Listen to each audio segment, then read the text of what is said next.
Okay then, good morning. We apologize for the slightly late start. We were just sorting through some technical matters, and I think we are in good shape now.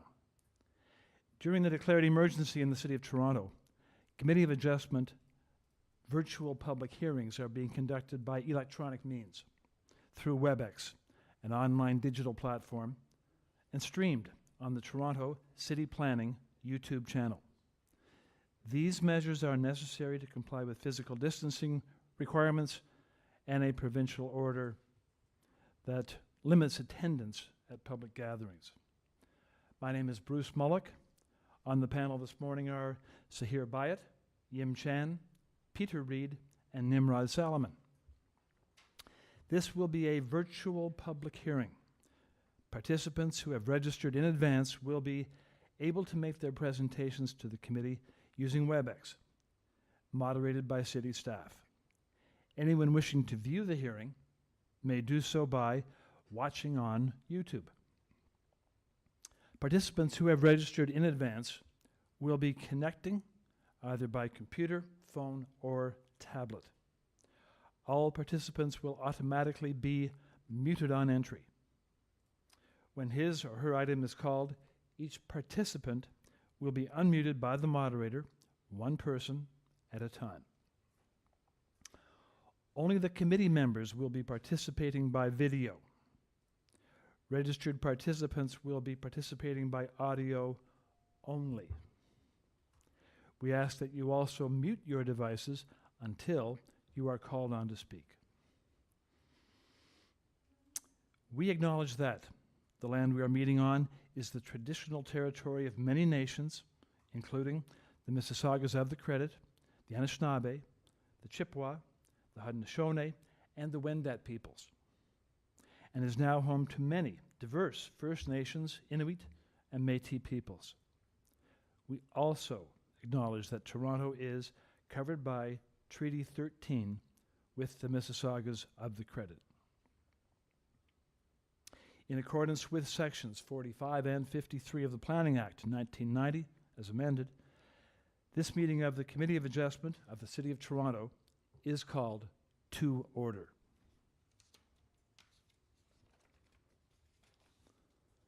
The Committee of Adjustment considers applications for variances from the provisions of the zoning bylaw which apply to property, permissions to extend or to alter lawful non-conforming uses, and consents to sever a property in order to create new lots. Anyone in attendance today who wants to receive a copy of the decision of the committee on a particular application must submit a written request for a decision by email. Please ensure that you include your name, address, and email address, because Committee of Adjustment and TLAB will be sending notifications and appeal updates by email only. You may not agree with the decision of the committee. Decisions may be appealed to the Toronto Local Appeal Body, TLAB, or in some limited circumstances to the Ontario Land Tribunal. Appeal instructions are set out at the bottom of the decision of the committee. Procedure this morning. I will call each item in the order that it is listed on the agenda. Where an application is uncontested, the agent or applicant will proceed with their presentation if requested to do so by the committee. The committee may ask questions or take the matter into the committee for a decision. Each speaker, including the applicant or agent, will be given a maximum of 5 minutes to address the committee. And I will comment to you when you are reaching your 5-minute mark. When addressing the committee, please clearly state your name and address. Remember to confine your remarks to the matters outlined in the application. The applicant or agent will proceed first and may be asked to make a presentation of the application to the committee. Please note that the committee may not entertain revisions to proposals at the hearing today. The committee may decide to defer the application if substantially revised, to ensure the revised application is accurate and that all those entitled to notice of the application are informed of the changes. After the applicant, individuals either in support of or opposed to an application will be invited to speak.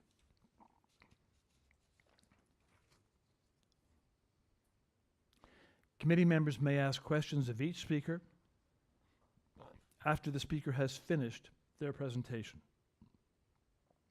When all the speakers are finished, the applicant will have an opportunity to rebut, but only to those issues that were raised by the speakers.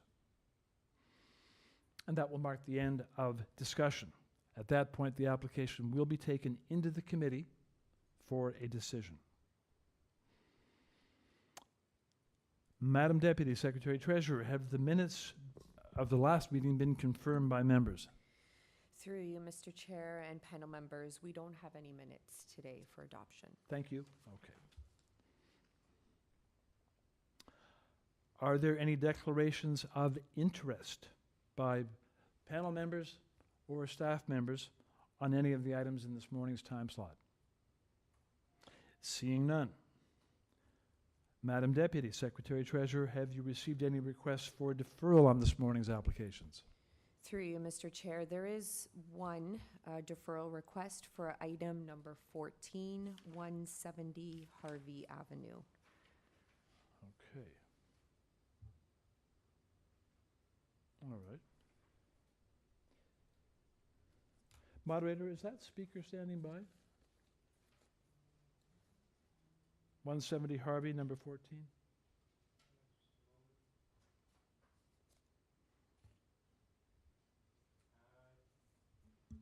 If not, we'll come to it. I don't believe so, no. Okay, if not, we'll come to it in order then. And Madam Deputy Secretary Treasurer, are there any files to be closed? Through you, Mr. Chair, see none today. Thank you. We shall go now to our listed agenda, beginning with application number 1, 835 Queen Street West.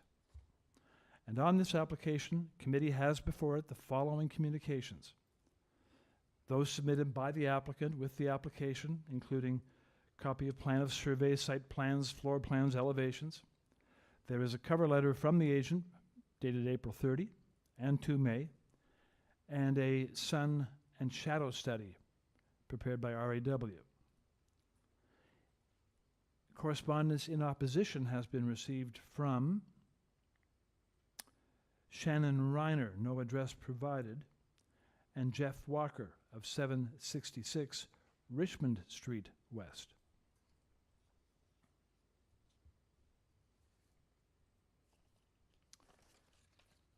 And moderator, do we have the applicant standing by here? Okay, let me ask the applicant then to join us, and you can join us by stating your name for the record, please. My name's Andrew Dales, 147 Liberty Street in Toronto. Good morning. Good morning. I'm going to check with panel members to see if they would like to have a presentation or whether they have questions for you. Panel members, any requests for presentation? Not seeing any. Any questions for the applicant? Go ahead, Mr. Salomon. Yeah, I'm wondering if the applicant has received any written information from the city's community planning department or transportation services. Yes, we've been through an extensive, planning process with city planning staff and other circulated departments. We agreed at the outset of the site plan process that we would ask community planning for their sign off on the scheduling of a committee of adjustment hearing when we were pretty close on when we are kind of at the point where we've settled the built form issues. and that's now been done. And community planning signed off on the on scheduling a hearing date in last December. And we're very close to having the NOAC issued at this point. Transportation Services has signed off on the proposed parking variance and the variance regarding the dimensions of the bike parking spaces, which are going to be in a stacked configuration. It's pretty commonly used product these days. And so, yes, we've been engaged extensively and collaborating with community planning over many months to address and, to their issues and refine the setbacks and stepbacks to align closely with the emerging built form policies in OPA 445, which has been adopted by City Council but is not yet in force. And so then in terms of the parking, do you have a written memo or something from Transportation Services? Because the committee has Yes. not received anything. Yes, I do have written communications. I can provide the email where Transportation Services signed off on the parking supply. But my understanding is that when staff don't provide a report to the committee, it's their tacit okay for the proposed variances. And then in terms of community planning, we haven't received any memo or comments from community planning. What is their position on the angular plane variance at the rear?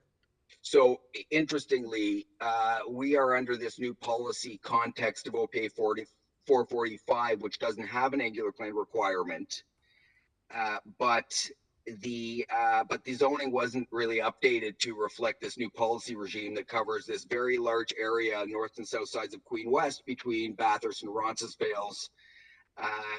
So yeah, you're scrolling through some pictures now just of the context. There's an additional letter dated May 2nd, which outlines the progress we've made with community planning. My understanding is the community planning, Patricia Cho, the planner who's now working on this site plan application, they are absolutely 100% in line with us on the proposed built form. So that's an old massing you're looking at now. I can bring up the new massing. This was the initially proposed massing that showed a 5-story element at the corner of Queen and Niagara. That's been now revised, so the 5-story element is been reduced to 4 stories, pursuant to the requirements of OPA 445. And my understanding is the built form is the community planning staff are totally fine with the proposed built form. We worked hard at revising the massing in a way that would satisfy the planning department. So you mentioned that there's been a change to the front massing. Has there been any change to the rear massing? Yes, we increased the setback of the building from the initially proposed 6 meters to 7.5 meters to provide some separation between the rear lane and the rear wall of the building. And community planning was very satisfied with that modification. We've also included a step back above the 5th floor, which community planning requested. So, in terms of the transition to the rear, we're pretty closely aligned with some neighboring buildings there, but also to the, with the thoughts of community planning staff about the setbacks and the step backs. Great, thank you. Just for clarity then, in that there have been a set of revised plans submitted on this, I want to ensure. I'm a bit confused as to why the old drawings, we submitted a revised set of drawings to the committee for this hearing that shows the currently proposed massing. Okay, so help me then. What is the date of the plans that you are proposing with your application? Is the date on those, I see 22 December 2021 on what I'm looking at here. That's what I have in the application. Are they the correct plans? The correct set of drawings I'm showing is the 22nd of December 2021, but it's revised to, hold on, let me just zoom in. Yeah, that is the revision date, but the revision date on the front page of the drawings is 12/22/2021. But it was updated somewhat after that date by the architect. It was updated No, And- no, the correct drawing set is dated 12/22/2021, Fine. showing a different front elevation than one you showed a few moments ago. Okay, fine. I just wanted to determine that for the information of the panel. The plans that we are in the process of looking at are those that That's the one. are intended to be looked at and as part of the application. Okay. Any further questions, panel, for the applicant? Hearing none. Let's take this application into committee for a motion. First of all, does anyone have a comment they'd like to make about it? If not, then I'll look to panel for a motion, please. Mr. Reed, go ahead. Thanks, Chair. I think that there has been quite a bit of work between the applicant and the city, and I think that's clear, especially in terms of the angular plane. It's being met on the Queen Street side, and I think it's been at least, I think the spirit of it is being attempted to be made on the south side. And I think this is a good example of a reurbanization of a main street site that's being sensitive to the street. Additionally, it being on a corner, I think gives it a bit of breathing room, and that context helps it. I think this is the kind of thing that we're seeing more of, and indicative of there are a significant number of examples on Queen Street that have had this type of redevelopment.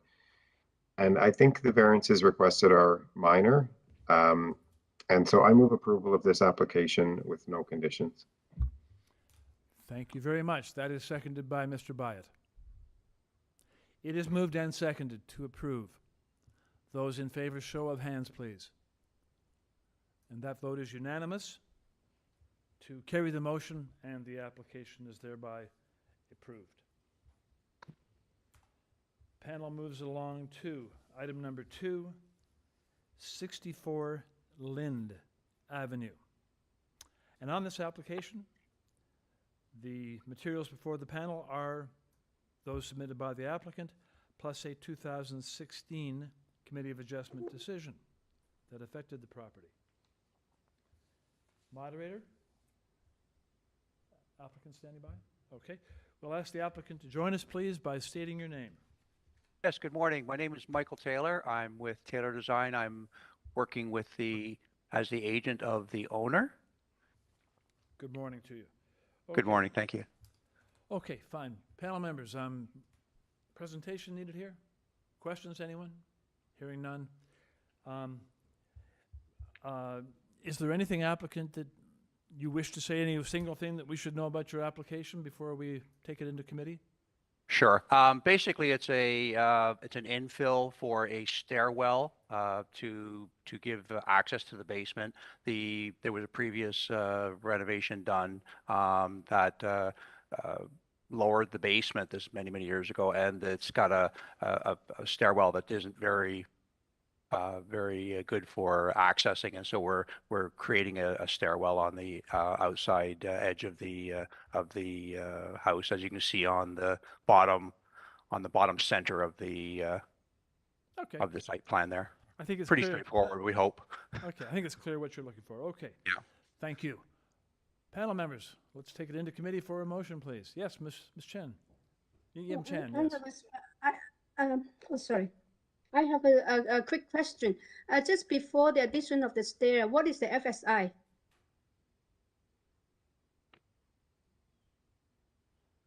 That's a question for you, applicant. Question I know. regarding SSI. Okay. I think it's 0.9. I think it's 0.91, and we're asking for 0.92. We're actually looking to add 4 square meters. Okay, that's the question I want. A quick question.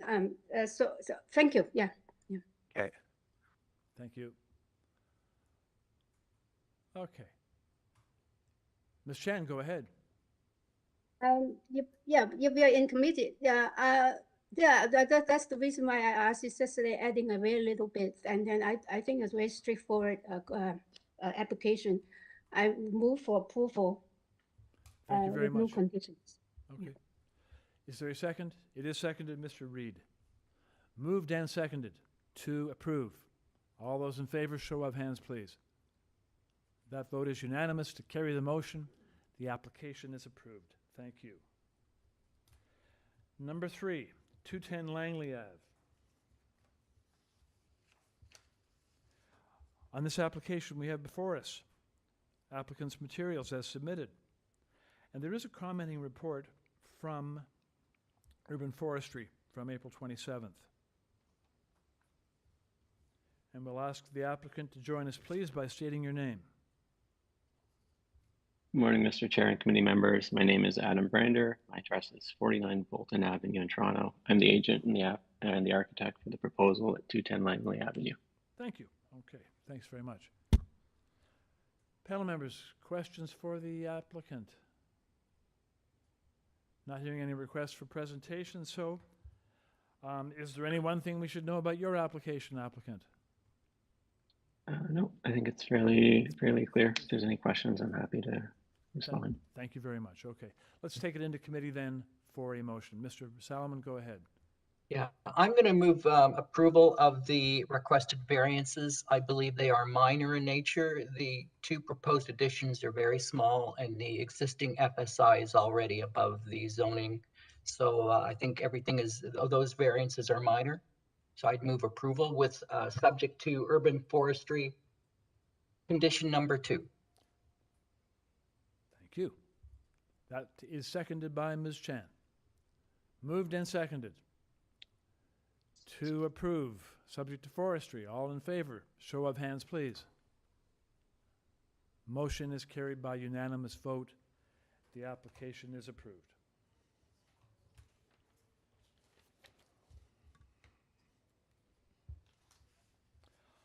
On item number 4, 12 ETHELWIN Avenue, panel is looking at the applicant's materials as submitted.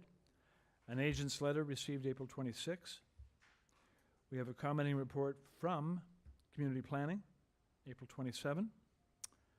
And there are 7 form letters in support from the owners and occupants of 246, 10, 11, 14, and 15 ETHELWIN Ave. We shall ask the applicant to join us, please, by stating your name. Good afternoon or good morning. My name is Sean Galbraith, planner here on behalf of the application. Good morning to you. Panel members, questions here, requests for presentation? Questions? Mr. Byatt, go ahead. Just a question, and I wonder if the applicant could just comment on the variance number 8 related to the soft landscaping front yard. Is that an existing condition, or It is that something that's happened? Mm-hmm. It is mostly an existing condition, yes. Is there any way, I'm not sure, without having to, let me just get to the plans. Let's see. If you would like permeable pavers, we would be happy to include that. Yes, please. I think that may be the only condition I would add is to install permeable pavers. We're okay with that. Thank you. You're welcome. Question, Mr. Galbraith. Question for Sure. you. The area directly underneath the patio, what is the surface treatment of that area as it was built? Which, sorry, the rear in the back? Yes, the rear ground floor deck, which was constructed without a building permit. I don't know the answer to that question. I apologize. I'm not sure. I think it's just on the ground, so just over soil or dirt. That's what we're hoping, because we have become sensitive to this, wanting each property to manage as much of its own stormwater as possible. So, preferable that decks are built on top of pervious surface treatments. So okay, so very, very good. And I note there is no rear yard soft landscaping variance as well. But I absolutely take your point and I agree with it. And I noted too that the application had not triggered a soft landscaping minor variance for the rear. How high is If it was found that it's not pervious underneath the deck, how high is the deck off the ground? Is it high enough that someone could It's get 2 in steps, I believe. 2 steps high? Yeah, Okay. not on the ground, but just above the ground. Okay. Okay.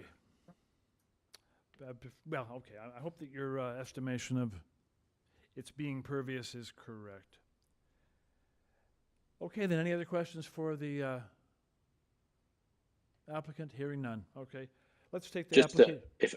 if I may, I just want to say that we're aware of the planning's recommendation, recommended condition, and we're totally fine with it. Thank you. Okay. Okay, then panel, let's take this application into committee for a motion. Does anyone have any comment first? No? In that case, if someone is ready for a motion, Mr. Byatt, go ahead. Thank you, Mr. Chair. I'd like to move a motion to approve the application with taking into account planning condition. And I'm not sure how to word the request for permeable pavers in the front.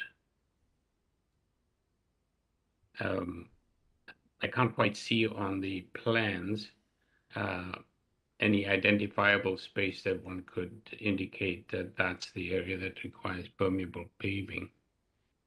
But as the applicant has indicated, that would be quite acceptable to them. Do you want to word it such that permeable pavers are installed wherever is applicable? And the I front think that end? might work. Yeah. That might work, yes. So Yes. I move a motion again, sorry, just to reiterate. I move to adopt approve the application with planning condition and permeable pavers in the front of the home where applicable. Okay, there's a motion. Is there a second? It is seconded, Ms. Chan. Motion to approve before us. Show of hands, please. Those in favor? That is a unanimous vote to carry the motion and approve the application as stated. Thank you very much. Number 5, 47 Old Mill Drive. On this application, we have applicant's materials. There's an arborist report from February, Davie Resource Group. We have a planning rationale from the agent, April 7. There are presentation materials from the agent, March 17. And correspondence in support from 49 Old Mill Drive and 52 Old Mill Drive. Very good. Applicant, join us please by stating your name. Oh, hi, this is John Ramirez. Good morning. Good morning. Okay. Panel members, any questions for the applicant? Not hearing any? All right then, let's take the application into... Through you, Mr. Chair.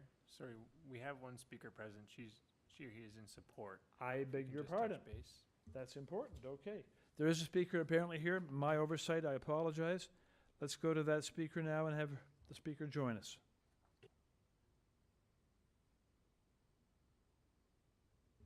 Janice?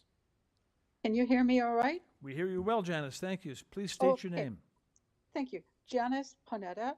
I live at 57 Old Mill Drive, and I'm showing my support, and it's simply because I didn't have an opportunity to send in a written submission. I think that all of the neighbors are very much looking forward to the renovations, and we also think that the planners and the contractors that have been tidying the place up already are doing just a great job. So we just wanted to show our support. Thank you. You're welcome. Panel members, questions for the speaker? No. Okay. Thank you for your input. All right, I think at this point then we are ready. Let's take the application into committee for a motion. Mr. Reid, go ahead. Thanks, Chair. I think this is a very reasonable application. It's really maintaining the existing footprint almost entirely and just adding a handful of extra square meters, and it's in line with its neighbors and other small redevelopments in the area. So I think the variances being requested are minor, their impacts are minor. So I move to approve, subject to no conditions. Okay, and that motion is seconded by Ms. Chan. It is moved and seconded to approve, no conditions. Those in favor, show of hands, please. That's a unanimous vote. That motion carried. The application is approved. Number 6, 145 Wolfrey Ave. Panel is looking at applicant materials as submitted, 2 photographs of the trees dating to January. There is a staff report from Urban Forestry dating to 27 April. And there is support in the form of a 19-signature petition in support signed by owners and occupants on Wolfrey Ave. So we'll ask the applicant here to join us, please, or the agent, by stating your name. Hi, Cassandra Richardson. Good morning. Good morning. Okay, panel members, questions for the applicant? I'll just, I realize you want Cassandra to legalize a shed in the rear. Can you tell us, if there's just one thing we should know about the application, what would that be? Actually, it's funny.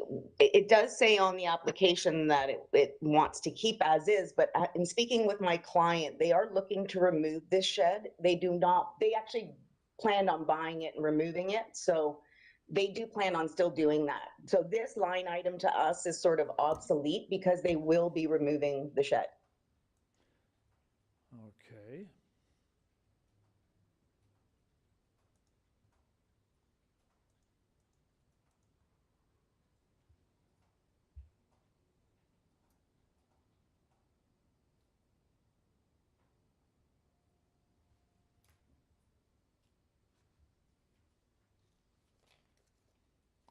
Does that fact change anything with respect to our consideration of this?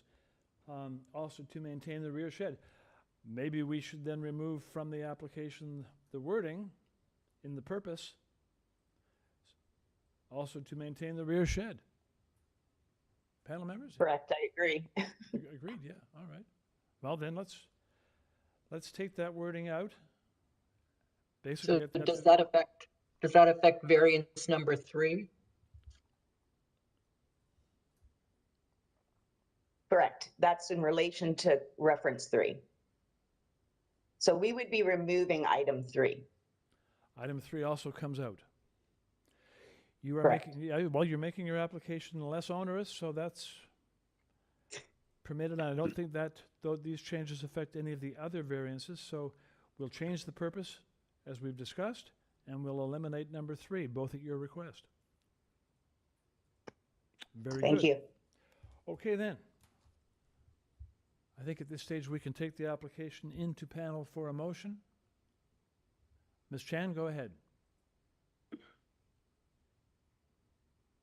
Yeah, actually, yeah, after removing the shed and variance 3, I think the rest is that the other variants are quite minor. I do not think it will create a negative impact in neighborhood. I move for approval with the amended purpose clause and also delete of variance 3 and also forestry condition number 1.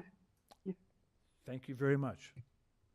It is seconded by Mr. Byatt. So the amended application, there is a motion to approve the amended application, subject to forestry. It is moved and seconded to approve. Those in favor, show of hands, please. And the amended The motion is carried and the amended application is approved.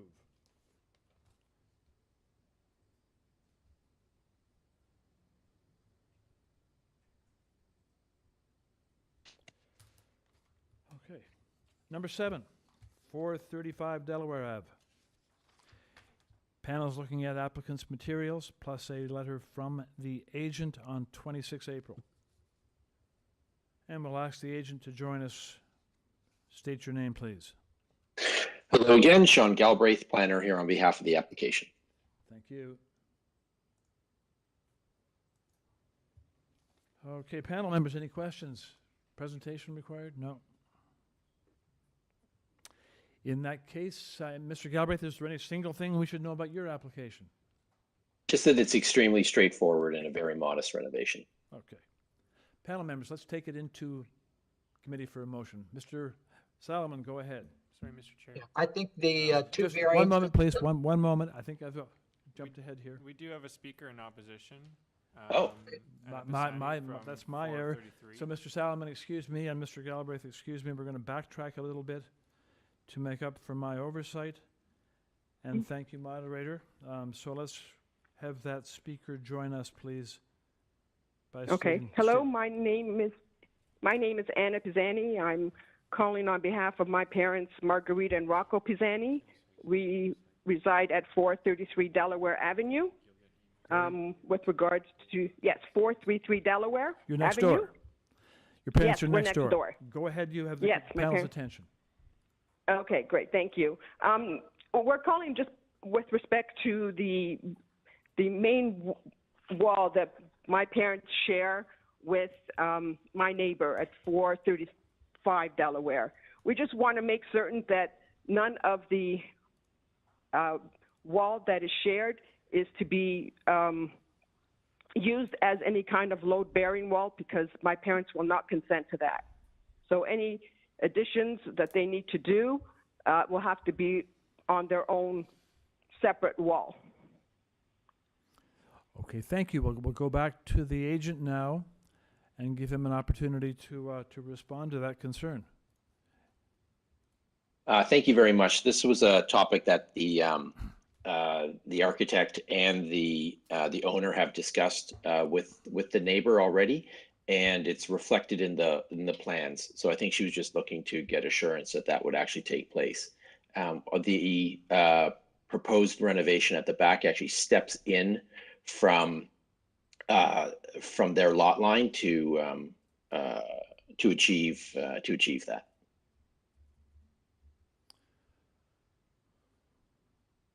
Let's just see if we can see that on the site plan.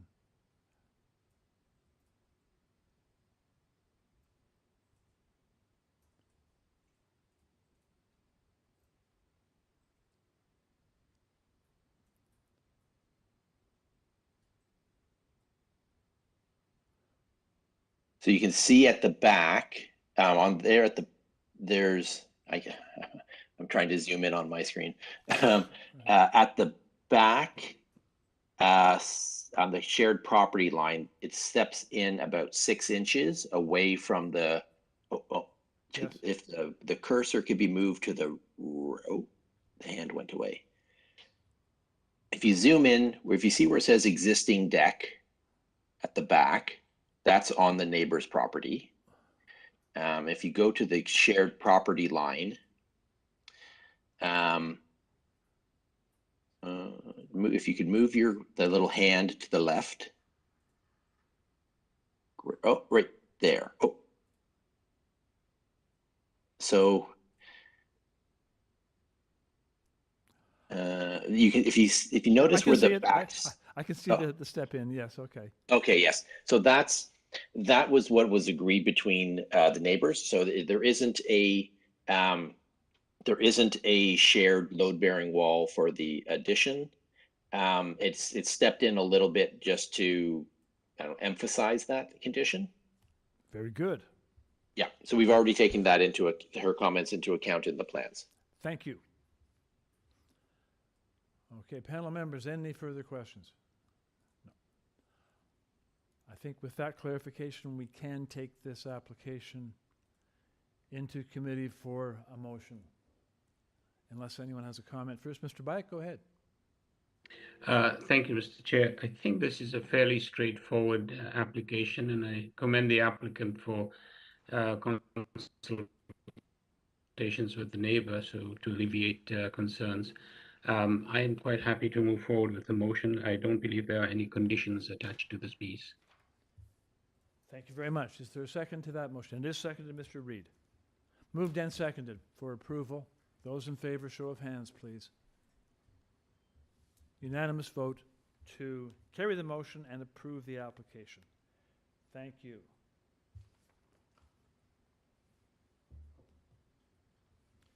Panel moves on to number 8, 132 Donlands Ave.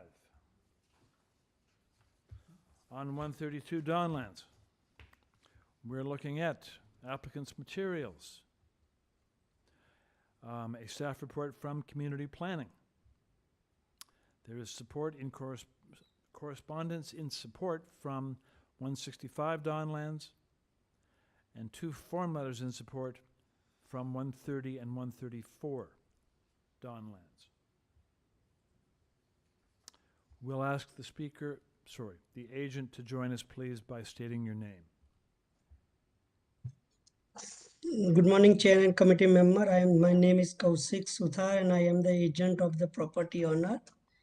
Good morning to you. Okay, I'm going to check with my panel colleagues to see if they'd like a presentation. Any questions for the agent panel?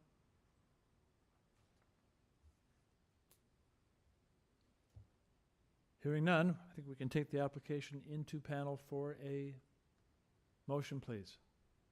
Mr. Reid, go ahead. Thanks, Chair. I think this is a really reasonable application. The extension to the rear is limited to 1 story and has been stepped in on the side. And I think it's indicative of a long-held pattern of having 1-story additions to the backs of these homes.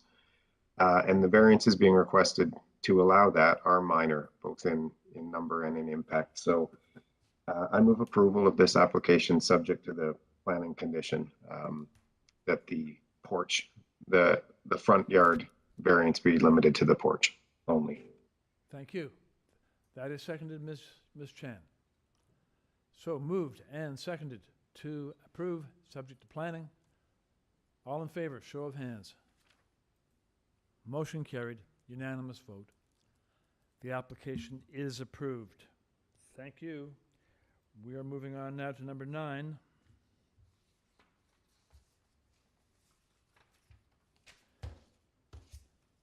'93 Wiley Avenue. Panel has before it applicant's materials, staff report from community planning, and opposition from number 91 Wiley Avenue and Cassin. Would assume that's next door property.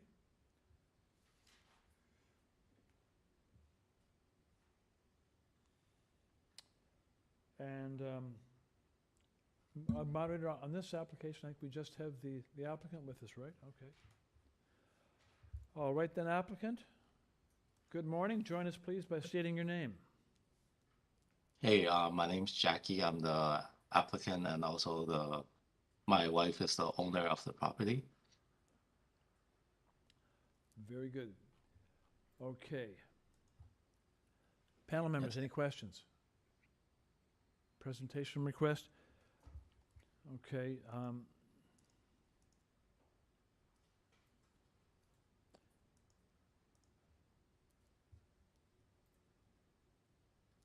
Oh, yeah. So I seen that there is an objection. Yeah, so I'm going to ask staff if you could put up the objection. There's a letter of objection here, an opposition letter. Can you put that up, please, for us on the screen? There we are. Okay. Okay. You see the concerns there. Can you give us any thoughts on the concerns expressed in this letter of objection, applicant? Oh, so we're not moving the property. We're just adding an addition on top. So I don't think the concern exists, except for the patio on the second floor. We could add a screening based on the planning staff recommendation.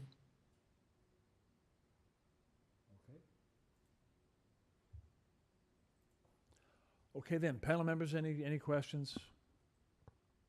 No? In that case, I think we can take the application into panel for a motion, please. Mr. Salomon, go right ahead. Yeah, I think the development that's proposed is appropriate and that the variances are minor in nature. I would move approval subject to community planning conditions. Thank you. That is seconded, Mr. Byatt. Moved and seconded to approve, subject to community planning. Those in favor? And that motion is carried. The application is so approved. Number 10 is 31 Tranby.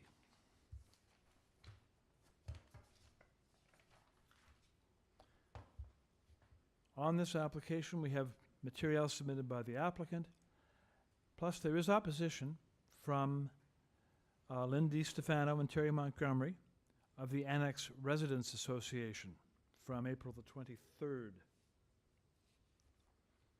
We'll ask the applicant to join us, please, by stating your name. Good morning. My name is Mike Guido. I'm the architect and the agent for the owner. Very good. Good morning to you. Good morning. Okay. And moderator, do we have one person standing by? There was one person registered to speak in concern, but they're not in the hearing and they haven't responded to calls to join the hearing. Thanks, moderator. Okay. Okay, so there is no one speaking in opposition. Panel members, questions, requests for presentation? Ms. Chan, go ahead.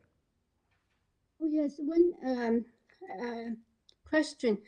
You do not have enough soft landscape at the rear yard. And I look at your rear yard plan, there's some strip of existing soft landscaping, and the rest is like interlocking patio. Do you think you can actually increase the soft landscaping and also use the the interlocking as permeable? Oh, both. I mean, would you, increase the soft landscaping, and if there's a remainder of the yard is paving, should be permeable. What do you think about that? That can be done. One thing I just like to mention that all the hardscaping is actually sloped towards a drain on the rear stair, the basement walkout. I don't know, help or not, but all that rear rainwater shedding would go down a drain. But we can do permeable pavers. So I was concerned too about your rear soft landscaping at 11% when 50 is required. That's a real concern. And if it goes into a drain, that's putting it into the sewer system, which is not helping us with the problem. The goal here is for individual properties to manage their own stormwater to the greatest extent possible. So try to explain to us, please, why you are basically looking for a very severe deficient variance in the rear yard soft landscaping. This was an as-built condition, and so we kept it because the backyard is so small. But we very open to changing it to permeable pavers, though. Is there any opportunity there for even better than permeable for actual grass surface? I believe we can probably reduce the hardscaping down to somewhere that is somewhat feasible, in which we're trying to aim for the 50. However, there's a little bit of walkway that's required for the rear stairs to go down, but it is possible. Well, then let's. I'm asking you if you would like to change your variance. Right now, you're. It's a problem in my view. At 11% out of when 50 is required. Do you want to give us a number that we can modify the, modify that variance to read?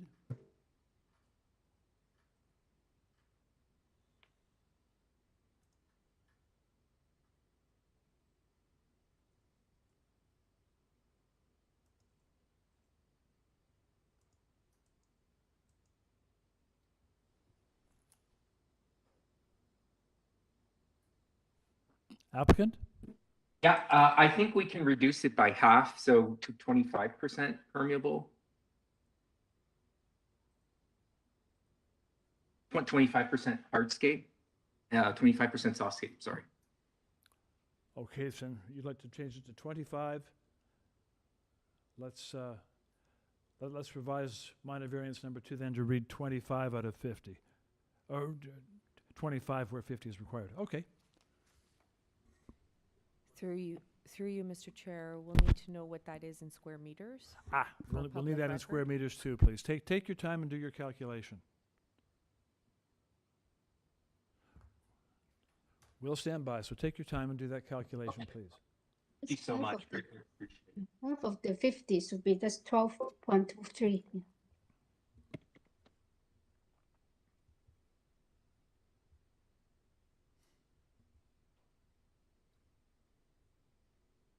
Increase from 5.56 to, yeah, so it would be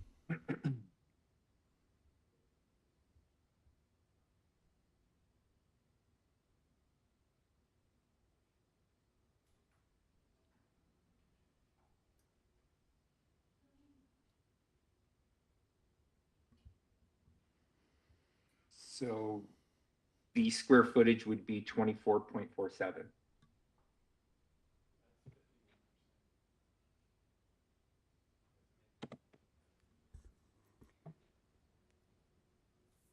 Through you, Mr. Chair, a minimum of 50%, which is 24.46 square meters is required. Oh. The applicant is now proposing 25% instead of 11%. So it should be 12.23, right? Yes. 12.23. My 12.23. I did that applicant by dividing the 24.46. So I think that does the trick for us in terms of changing variance number 2. We're making it less onerous, and the idea here is that all these small decisions do add up. So very good. Okay, any other questions for the applicant panel? If there are none, we can take the application into committee for a motion. Ms. Chan, go ahead. Yes, I'm really happy with the change, and then that's my main concern. And then with that, I think the other variance is the area can accept that increased FSI, and I move for approval with the amended variance number 2 to 25%, and also the rest of the backyard are going to be permeable pavers. Yeah. Very good. It's also forestry number 2. Yes. Yes. Just give staff a second here to catch up. Okay.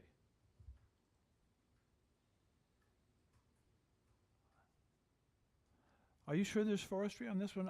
I'm not seeing it as I Through you, look. Mr. Chair, there is. Yes. There is forestry? Okay, good. Thank you, Mr. Byatt. No problem.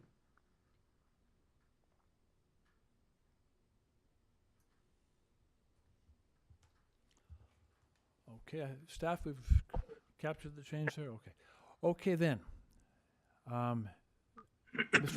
Okay, that's moved and seconded, Mr. Byatt? Okay, very Yes. good. Moved and seconded to approve the amended application. All those in favor, show of hands, please. That motion is carried, and the amended application is approved. Thank you.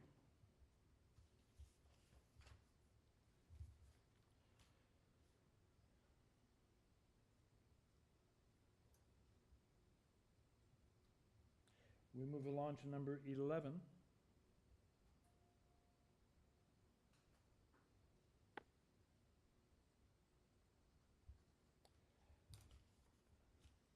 And number 11 is 130 MacDonell Avenue.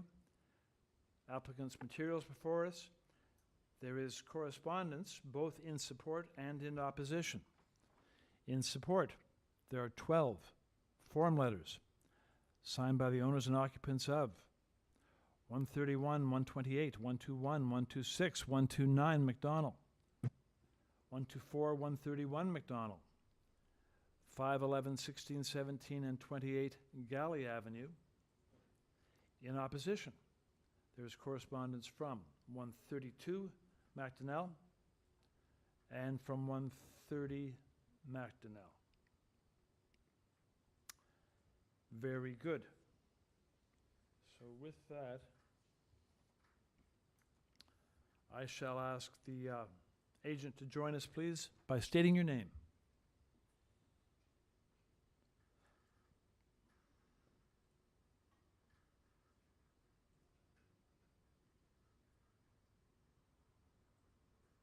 Good morning, Good Mr. Chair and members of the committee. My name is Sean Tusi. I'm the principal architect at Mimar Architects, Inc., representing the owner. Good morning to you. Through you, Mr. So- Chair, the opposing speaker did not respond to calls to join the hearing, so we have no one else to speak to the item. Thanks, moderator. Okay. So the person who was registered to speak is not standing by. So, okay then, panel, comes to you then. Would you like a presentation? Do you have questions for the speaker, the applicant? All right.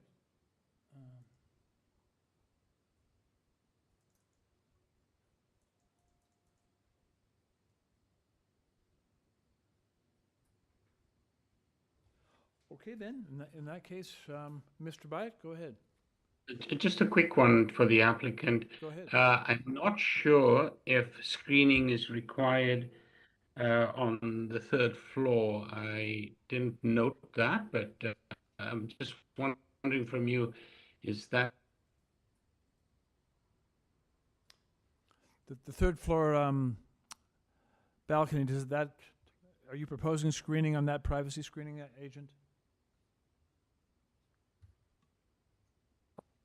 Through you, Mr. Chair, having a terrace or balcony. I was on just the- wondering from the applicant if that was something that may be an item of contention from neighbors. If so, then perhaps screening may be appropriate.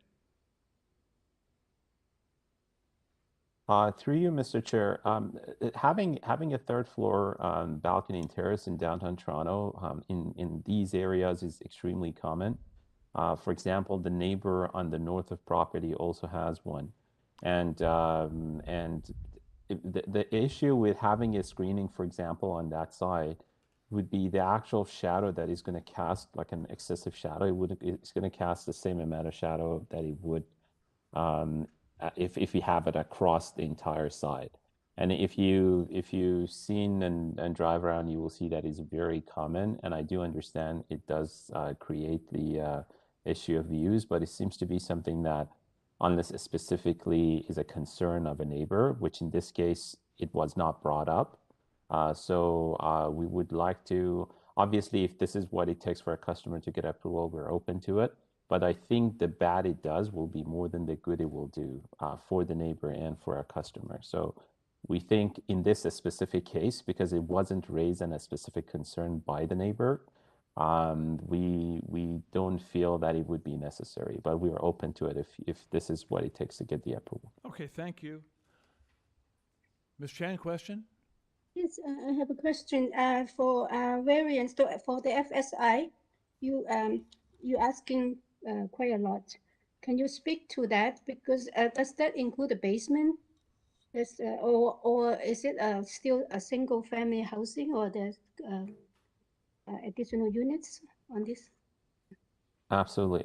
Through you, Mr. Chair, this area is permitted 3-story, and typically in the areas that 3-story is permitted, the increase in a GFA comes from that 3rd story that adds it. It's the neighbor on the north is 3-story, the neighbor on the south, the front, almost 70 or 80% of the houses in that area are 3-story, which takes them over the permitted. The excessive GFA, as you see, is also very common. We did not submit a table that supports the application, but I would be happy for the record to mention a couple of comparables that has been happening, and they're quite more than what we are. For example, 241 MACDONELL has received approval of 1.74 times, and 115 MACDONELL has received approval of 1.35. 118 Soren Avenue has received 1.32 approval, and these are like obviously some are in the same street, but then some are extremely close as well. Number 4 Harvard Avenue 1.34, 17 Garden Avenue 1.56, 4 Harvard Avenue 1.56, and 62 Garden Avenue 1.33. So it is extremely common. The list was so long that I just read to you just a few. Okay. Just to give Thank you a you. sense of what is a character of the neighborhood over there. We get it. Thank you. Thank you very much. And I think that's very useful information as a background information. Thank you. Further questions, panel members? Hearing none, I think we can take this application into committee for a motion, please. Okay, Mr. Salomon, go ahead, please. I think with that information on the FSI, I feel more comfortable about that variance. So overall, I believe that the requested variances are minor in nature, and I would move approval subject to no conditions. Thank you very much. That does have a second. Ms. Chan. Moved and seconded to approve.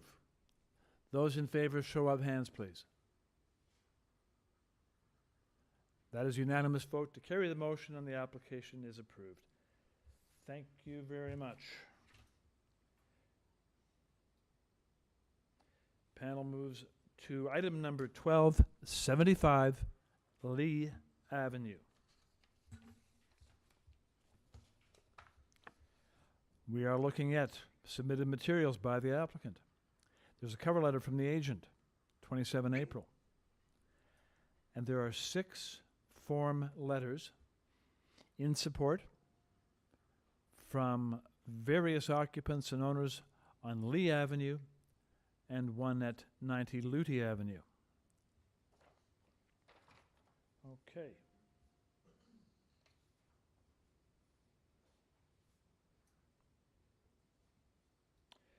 And we'll ask the applicant please to join us by stating your name. Hello, this is Jonathan Hatch, representing the file at 75 Lee Avenue, 6 Bishop Street, Toronto, Ontario, M5R 1 and 2. Thank you. Good morning. Good morning. Okay. Panel members, do we have questions for the applicant? Would you like to have a presentation? Not hearing a request for presentation or any questions. Mr. Hatch, is there any one single thing we should know about your application before we consider it? Oh, it seems like there is one question, but I would be happy to speak to it. Pardon me, there is a question. Which, Mr. Byatt, go ahead. Just a quick one with regard to soft landscaping in the rear. I noticed there's a stone deck that you have, which presumably is part of the hardscaping rather than softscaping. Is there any possibility of increasing that soft landscaping in the rear while you're undergoing renovations? Yeah, so the current plan right now is to take away some of the soft landscaping below the deck just to increase some of the permeability. I mean, it is a more of an interlocked landscaped area, so it is a permeable area as well. So it's not really just, it's not concrete back there. So we didn't believe this was going to be a major renovation, or we believed it was minor as a result because of the amount of permeability that's currently there. There hasn't been any water issues, and none of the neighbors have complained. And you can see to the north of us, there's a parking area for a school. Yes. Thank you.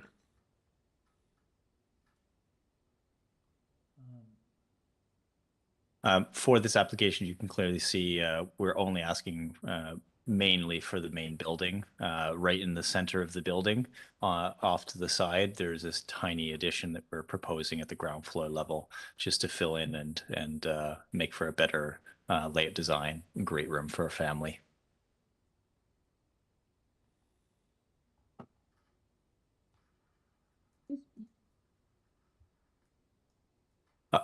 Yes. Can I ask a question? Is it time to ask a question? Go ahead. Go ahead. Yes. Oh, I just want to follow up the rear yard landscaping. You are not planning to do any alteration to the existing landscaping plan, right? Ideally, no, but we are open to it. From looking at it, we're about 10 square meters over our allowable, which in this neighborhood, people have been regularly asking for 20% allowances within the neighborhood. So we are at 39%, where the required is 50. But we would be, if necessary, we could increase it and potentially increase the landscaping up to closer to 45%. 45%. Okay. And also, on your site plan, sorry, there's label existing landscape patio. What's the person asked whether it was is it interlocking? You said is there? I believe it's interlocking. Yes. Okay. So if you increase you said that you can increase the soft landscaping. Yeah, we'd have will you take to. it- We'd have to potentially increase or remove maybe a walkway to get the square meters that we need. So you're willing to increase it to 45%. So what is can you also provide the area of that, please? Yeah, give me 1 second and I'll recount it. I'll recalc it. Take your time. This is important. We'll stand by. Okay, thank you.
So at 40.6 square meters, I believe we hit 45%. Thank you very much. So at your request, we're going to change minor variance number 2 to read 45% with an associated area of 40.6 meters squared. Good. All these small decisions cumulatively make a big impact. Yes, I recognize the committee would like to see more soft landscaping across the city these days. Thank you. Further questions, panel? Ms. Chan, go ahead.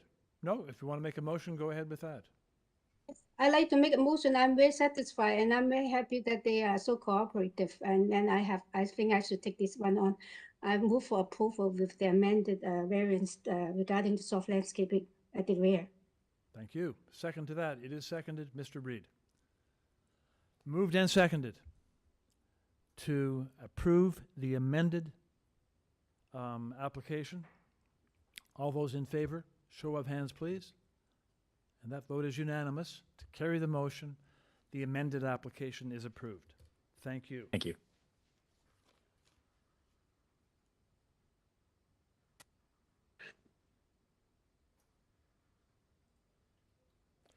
And that moves us along to number 13.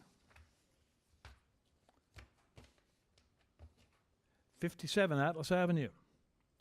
Here, committee has before it applicant materials as submitted, 2 photographs of trees on the property, covering letter from the agent, 27 April, and support correspondence from Mr. Joe Santos at 14 Normanna Ave, received 20th of April.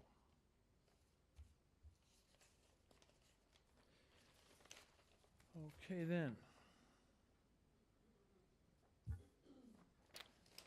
And we'll ask the agent to join us, please, by stating your name. Morning. My name is Francesco Valente-Goria. I'm the architect and agent with Studio Varo Architects. Good morning to you. Very good. Okay, panel members, any questions on 57 Atlas? Mr. Byatt, go ahead. Thank you, Mr. Chair. With reference to variance number 3, the soft landscaping, you've got it down to 30, you're asking for 30%. If I can just refer you to, bear with me a second while I just pull up the, this is, okay, I'm just trying to see what the number of this drawing is. Okay, I think it's just the site plan, but I don't see a number on the drawing. At the rear of your property, there's an area identified as proposed parking, as well as an area not clearly identified as such, but looks like maybe hard landscaping. As well as in the front, there's a proposed walkway.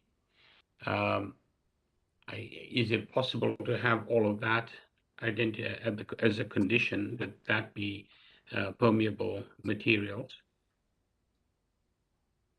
So with regards to the front walkway will be a kind of open interlock brick path, so very much permeable, set on a gravel bed. With regards to the rear landscaping and hardscaping, this is actually a kind of application for minor variance. We've already gone to the committee in 2020, and at that time the application had been approved with 23% of soft landscaping in the rear. And since then, we've increased that to 30. Our rationale being that with the front kind of walkway being permeable, as well as being on a corner lot with extensive landscaping all around, and the rear being extremely congested and tight due to the parking and limited outdoor area, believing this is a reasonable request and minor variance. Would you be amenable to the idea that the proposed parking in the rear, that you use permeable materials for it? Yes, we'd be open to that.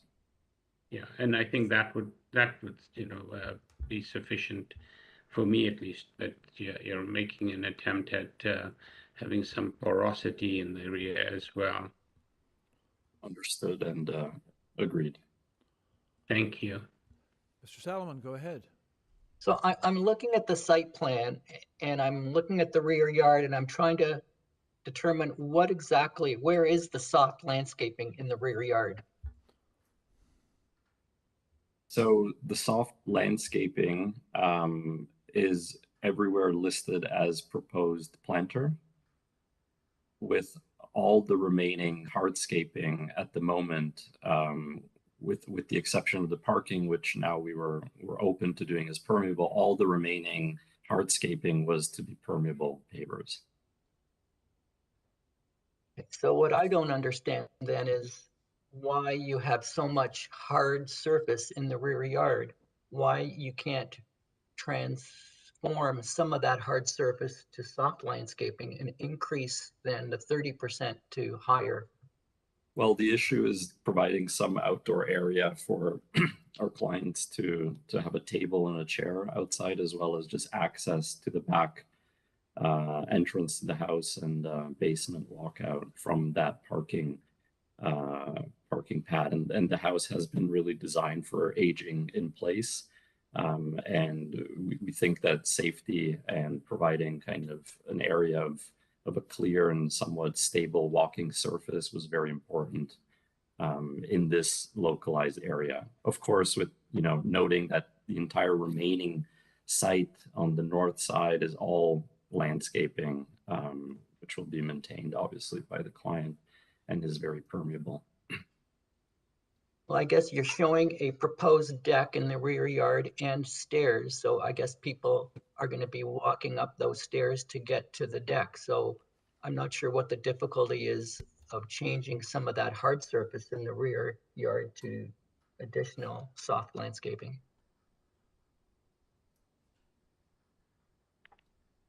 Well, we're open to considering reconfiguring and trying to increase the soft landscaping. It's just that, as you can see, there is almost no area left then to have an outdoor dining area and to kind of access the stairs, which are right next to each other, going up to the deck and down to the basement. We could extend slightly those planters, I suppose. Let me ask you this, the rear deck, does that give on the interior side up to the kitchen? It gives off of the dining area. So is it not a spot where it would be nice to have an outdoor eating table? Unfortunately, it is too narrow to really have a table, given that it's only 4 feet deep. Okay. And the idea was really to come at grade and try to be in the landscape. Again, an attempt to carve out, as much green pockets out of this permeable landscape as possible, while maintaining. What is the surface treatment underneath the deck? And how far Underneath the deck, so for half of the deck, as you can see, is just over the walkout stair of the basement, and the other half is over crushed gravel. It's over crushed gravel, okay. So the area under the deck is crushed gravel and drainable. Okay, thank you.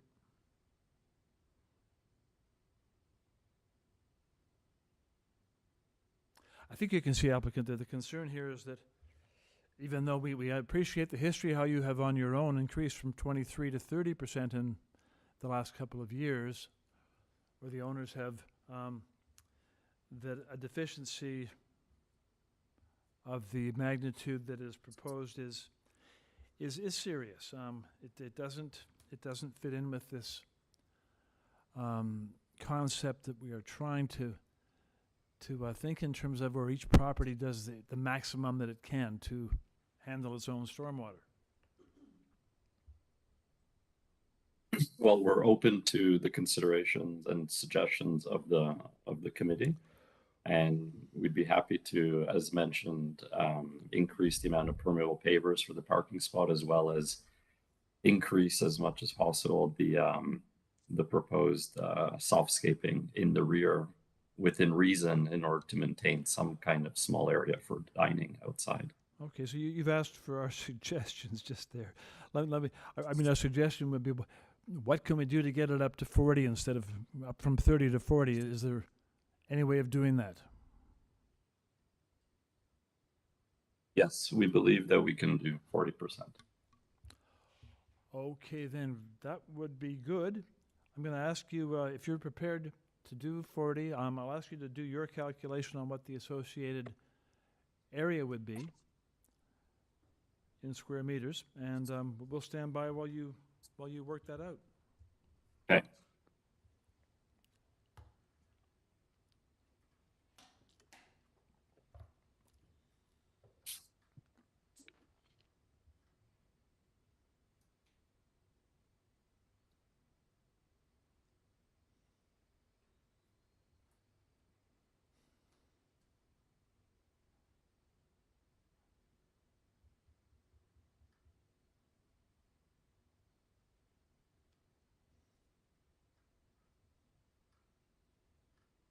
So that would be 29 square meters. Thank you for that. Okay, panel, any further questions? Hearing none. Let's take this application into committee for a motion, please. This amended application. Mr. Reid, go ahead. Thank you. And thanks members and chair for your work in improving the condition of this application by suggestion. I think as amended, this is a supportable application. I think obviously there were no real concerns with the house portion of it. I think those variances being requested are minor. And I think now as revised, the rear soft landscaping variances is acceptable. So I move approval of the application as amended with the condition that the rear parking be constructed with water permeable pavers. Thank you very much. Is there a second to that? It is seconded. Ms. Chan. Moved and seconded to approve the amended application. Those in favor, show of hands, please. Mr. Chair. Yes. Sorry, just to Go ahead. apologize for interrupting. Could we add as that condition that the parking pad be constructed of permeable materials as a condition? I think the motion did include that. Oh, okay. The motion Sorry, included my that's okay. my wireless No, is that's okay. cutting out. No, the motion did Thank include you. that, so we are good. So backtracking just a step, it is moved and seconded to approve the amended application with that condition. Those in favor, show of hands, please. Mr. Byatt, are you? I just want to make Mr. Okay, Mr. Let's do it. Let's backtrack again. Okay. Motion to approve the amended application with the condition that the parking area be permeable pavers. All those in favor, show of hands. That is a unanimous vote.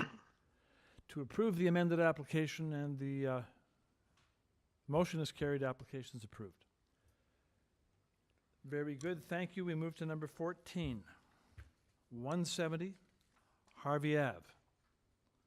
Before us are applicant submitted materials. Agent's deferral request, received 28th of April. And a staff report from Urban Forestry, 27 April. Okay. So.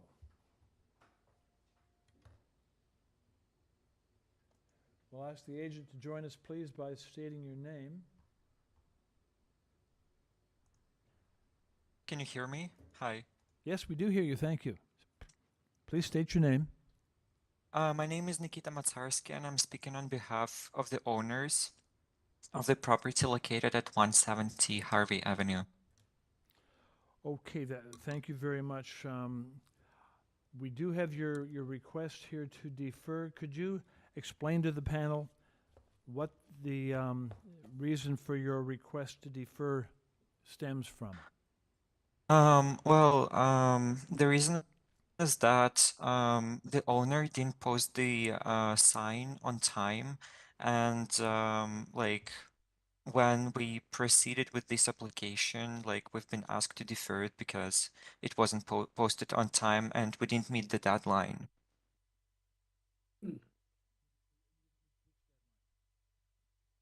You didn't meet which deadline? To post the sign. To post the sign, okay, yes, all right. Okay. Yeah. Fine.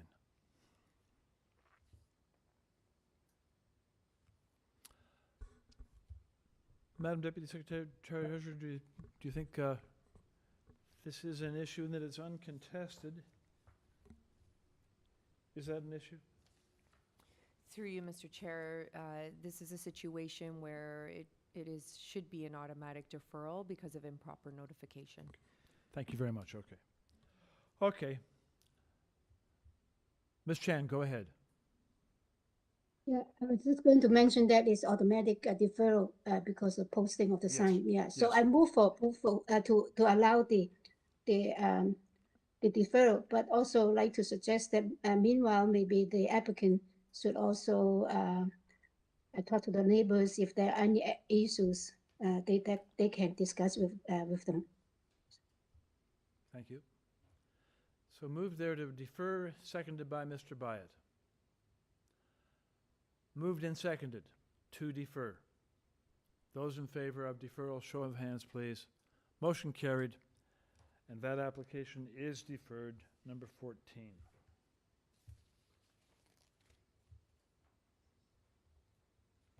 Number 15 is 74 Donlands.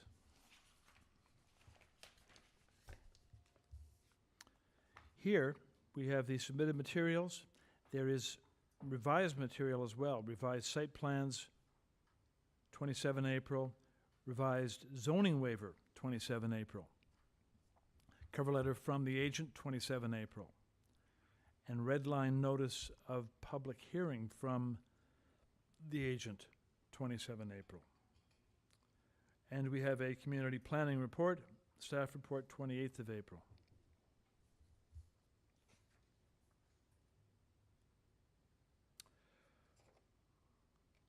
Okay, then we'll ask the agent to join us, please, by stating your name. Good morning again. Jonathan Hatch, 6 Bishop Street, Toronto, Ontario, M5R 1N2 for 74 Donlands. Good morning, thank you. Okay. Panel members, questions for the applicant? Mr. Solomon, go right ahead. Yeah, can we put up the site plan, and if we can take a look at the rear yard and the soft landscaping?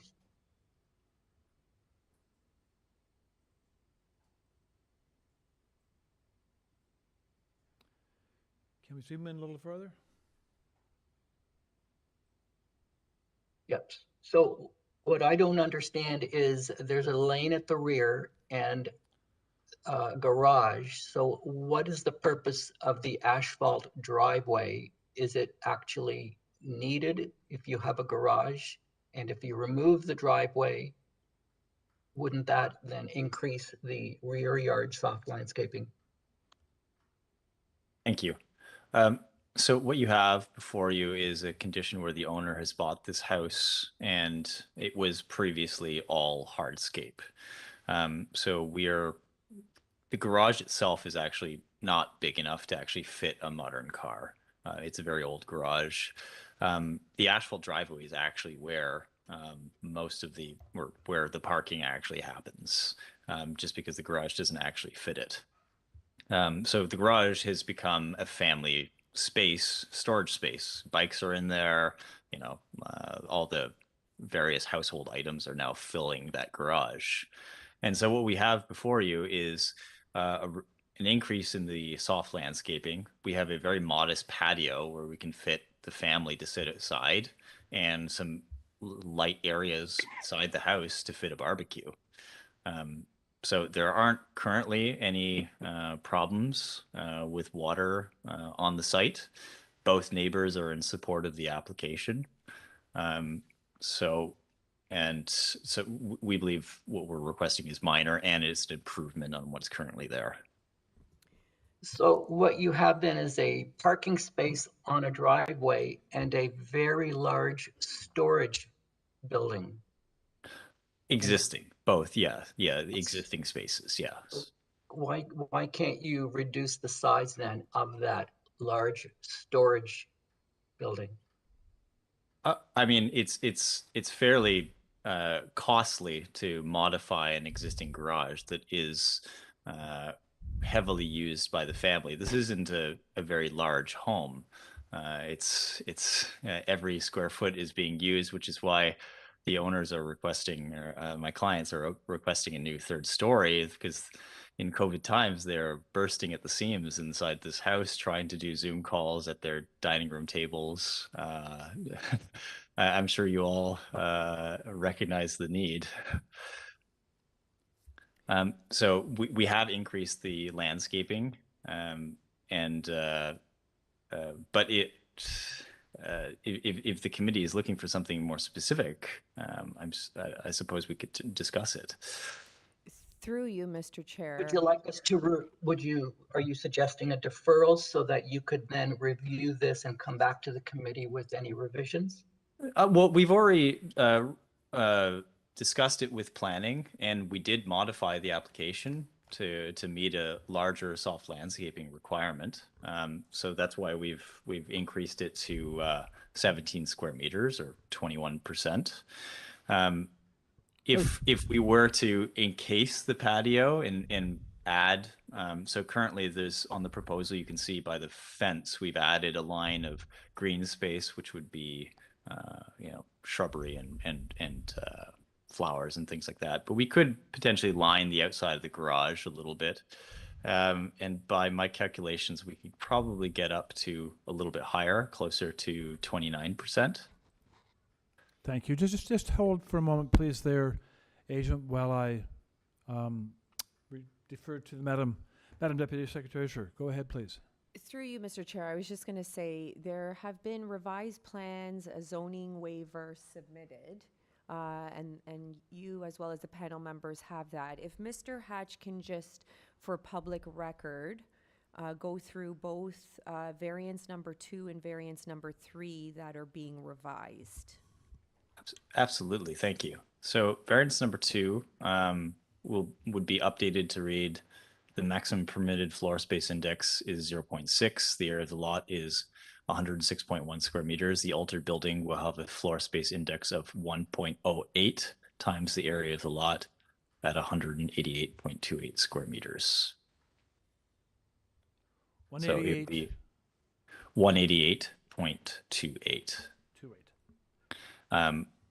So from 1.11 to 1.08. Variance number 3, a minimum 50% of the rear yard must be soft landscaping, 40.56. In this case, 20.98, 17 square meters of the rear yard will be soft landscaping. So that was our alterations that we discussed with planning for variance 3.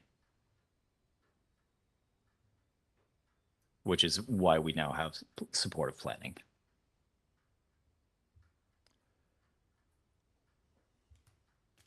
Excuse me. So just to follow up the previous discussion, you have suggested you can increase the soft landscaping to 29%.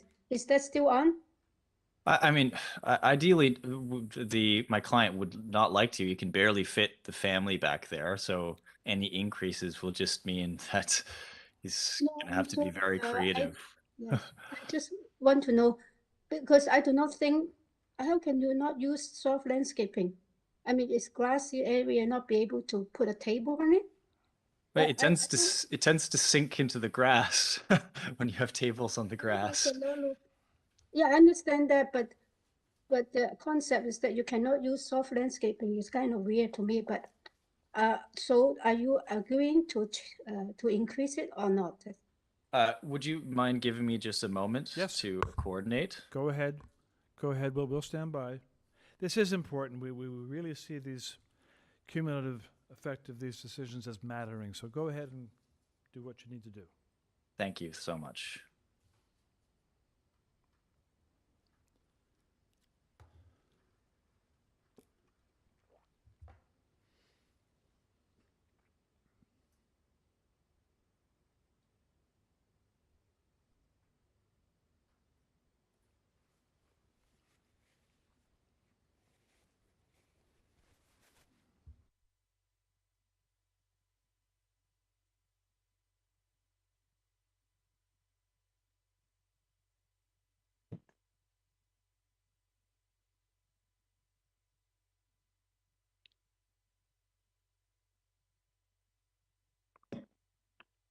I'm just going a little back and forth. I'll be right there. So when reviewing it, it looks like if I follow and I essentially do a perimeter around the patio of green space, I can increase it up to 24 square meters, which would make it 29%.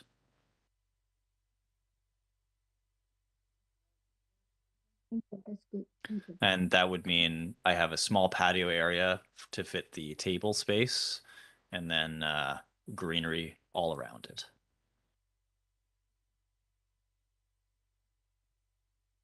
So that means the green space would follow the backside of the garage, similar to what's on the board fence. Okay.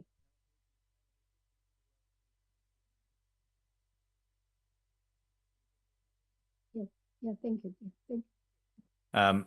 Other than that, if the main house, you can see the proposal is completely behind the main ridge line. It's a second or a third story addition. We have removed the third story addition from the proposal. And this is just to make way for a modest master bedroom that's going up on the third floor.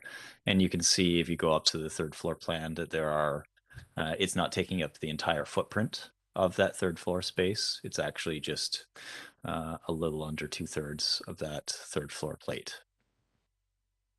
So there'll be absolutely no impacts to the street. You won't even be able to notice that there's actually an addition behind there.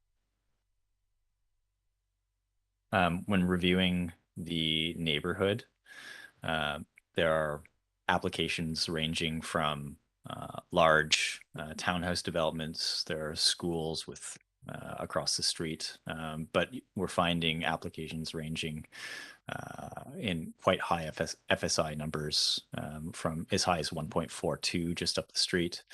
You'll see in our cover letter, we actually submitted a few photos of various houses in the street with varying densities and forms.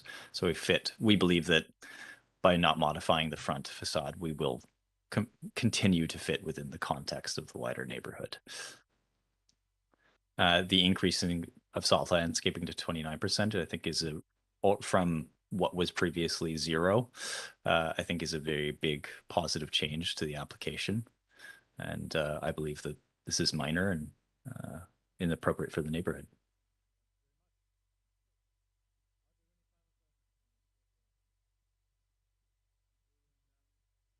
Do you have any questions for me? No, thank you.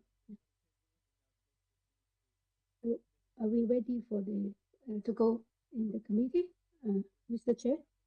Bruce, we don't hear you. Pardon me, my mic was off. I beg your pardon.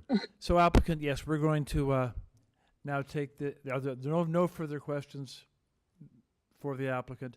We'll take the application into committee for a motion, please. Ms. Chan, go ahead. Yes, I really like to commend the applicant, the willingness to work together to really increase the soft landscaping, because, as you say, it's accumulative in the whole city. And I appreciate that very much. And I agree with his explanation for the other 2 variances. And I do not think that this proposal will create, other than the soft landscaping, any kind of negative impact. So I can move for approval with the amended variances. And also, is there some planning condition? So I have a question about the planning conditions, because one of the conditions relates to the soft landscaping, and we've actually amended that to increase it. Yes. Yes, I think that we should also suggest that the planning condition number 2 be revised to meet the increased landscaping. Yeah, the 29% instead of the 21% or 20%. Okay. Well, do we revise? We can't really revise plannings, but we don't have to include it if it doesn't fit any longer. So we can exclude the condition 2 then. That's right.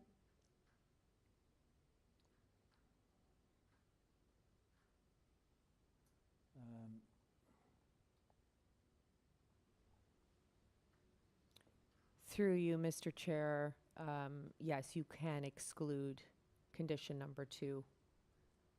We can. And just consider condition number 1, which ties the plans to the floor space index. Very good. Okay. Thank you. As amended. I stand corrected, and thank you. Okay. All right then. That's how we'll word the motion. Second for that motion? Mr. Byatt, you're seconding? Yes. Yes, thank you. Yes, I am. Okay, it is moved and seconded to approve the amended application, subject to the amended planning report. All those in favor, show of hands, please. The vote is unanimous and the motion is carried. The application as amended is approved. Thank you. Through you, Mr. Chair, I'm not sure if you want to hear both item number 16 and item 17 together. They're both at 90 Sumac Street. One is for Unit 703 and the other is for Unit 704. Right. I think it makes sense to hear them together. And so because we have a little way to go, I'm going to recess now for just a brief recess for 10 minutes, and we shall be back at 11:26 to pick up on hearing those two applications together, numbers 16 and 17. So 10-minute recess. Thank you.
Ida Evangelista, if you're here, I'd just like to test your microphone. I'm going to unmute you in a second. You just speak back to me if you can hear me. Hi, Ida. Can you hear me? Yes. Can you hear me? Awesome. Okay, I just wanted Awesome. to make sure you were here. You know what? Thank you for doing that for me. No problem. See you in a minute. Thanks. All right.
We resume, and we shall be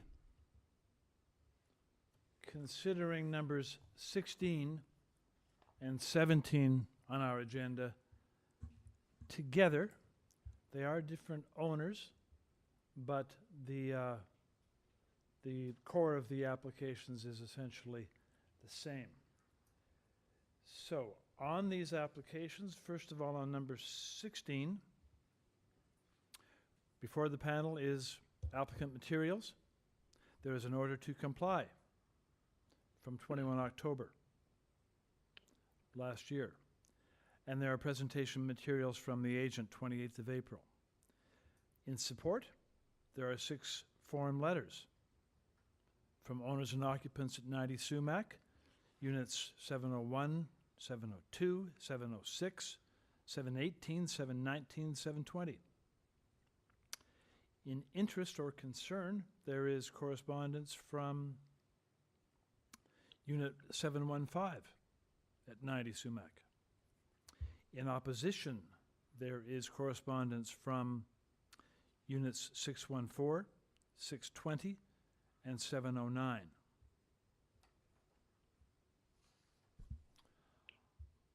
On number 90 SUMAC unit 704, item number 17, again we have applicant materials in order to comply from the same date, presentation materials from the same agent, Ida Evangelista, and here we have correspondence which is basically from the same owner, from the same units, both for and against and in concern, as on number 16. So we'll begin by asking the agent to join us by stating your name, please. Good morning, Mr. Chair, members. Ida Evangelista on behalf of the owners of 703, the Violentes, and 704, the Sparlings. So we have in front of you, can I just proceed, Mr. Chair? We'd like you to give us a presentation, please. Absolutely. So back in May 2021 or early 2021, the owners of 703, 704 approached the condo board. This particular area is a site, there's a site-specific bylaw to this area. So that being said, with the fact that there are other dog houses or cabanas, whichever we want to refer them to as, there are many others on the rooftop. 718, 19, 21, 701, 702, 708. So, and then some of the other areas, it's a mix. Some of the, back in 1998, when they retrofitted this CBC warehouse and created these live-work condo units, they gave the option to those on the 7th floor if they would like to buy this common area on the rooftop. And that being said, whatever expenses are incurred, that goes to their monthly maintenance fees. So it's prorated amongst obviously your unit size.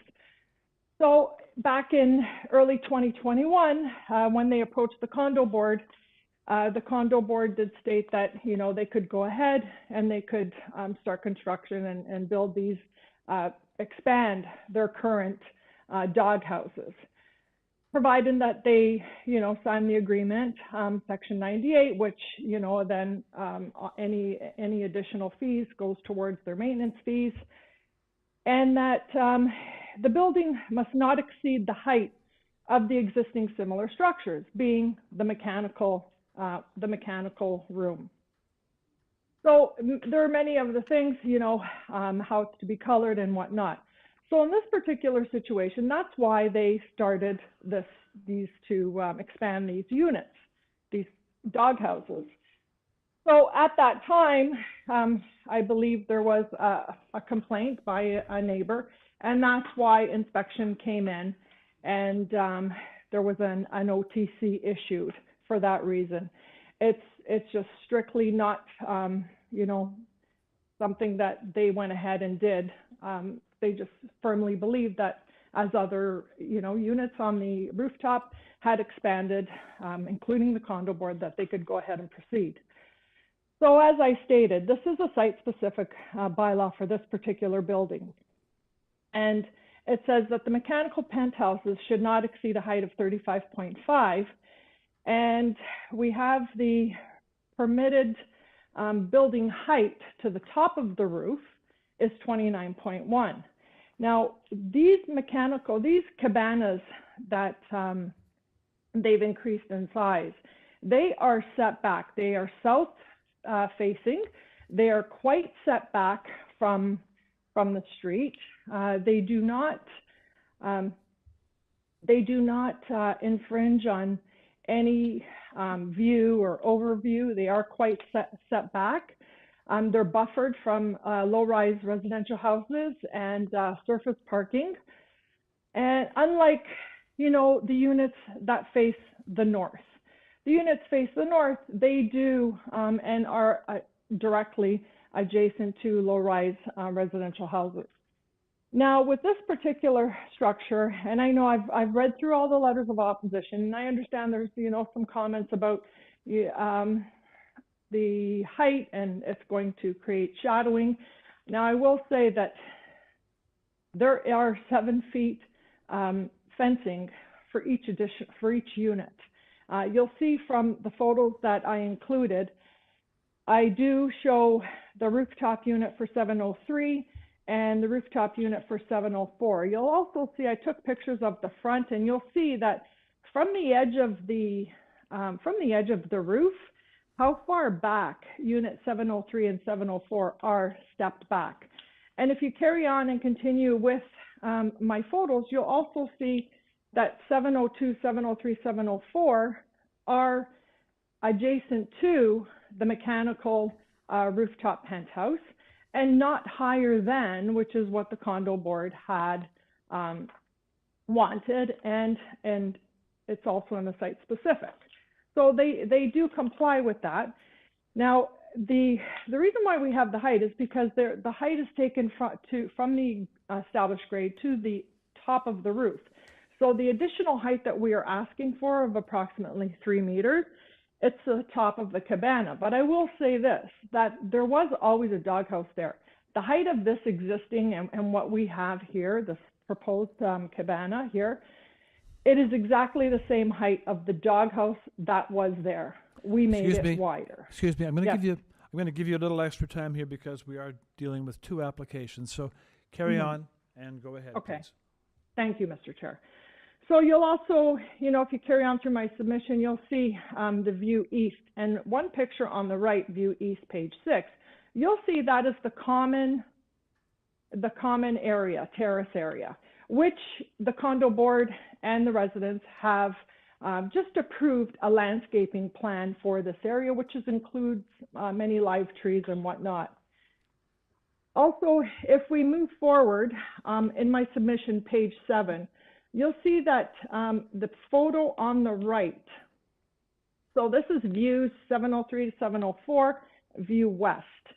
So, and you'll see the photo on the right, there's some lighting around it, and you'll notice that the fencing is 7 feet high, and 705 has also included some fencing with opaque glass, and the obstruction beyond that, there is no obstruction beyond that. So in closing, with respect, the variances are appropriate and desirable. This is a moderate expansion of a live-work unit at 90 SUMAC. These 2 particular units do not have balconies. So this additional living space, which was always theirs, and they paid for it when they purchased their units, that allows them to have that additional amenity space within their building. So the variants do maintain the intent and purpose of the official plan for mixed-use areas that contain residential and commercial, and having this open space allows them to stay within their own community. So as I mentioned, the south-facing, which is what we're proposing here for unit 703 and 704, they're buffered. So they back onto Queen. They have a parking lot there, and then they have the commercial buildings that are along Queen Street. And with this, I will say that Mr. Chair, there is also a letter from the Condo Corp, which I submitted, dated April 25th, that states that they approved these doghouse expansions for 703 and 704.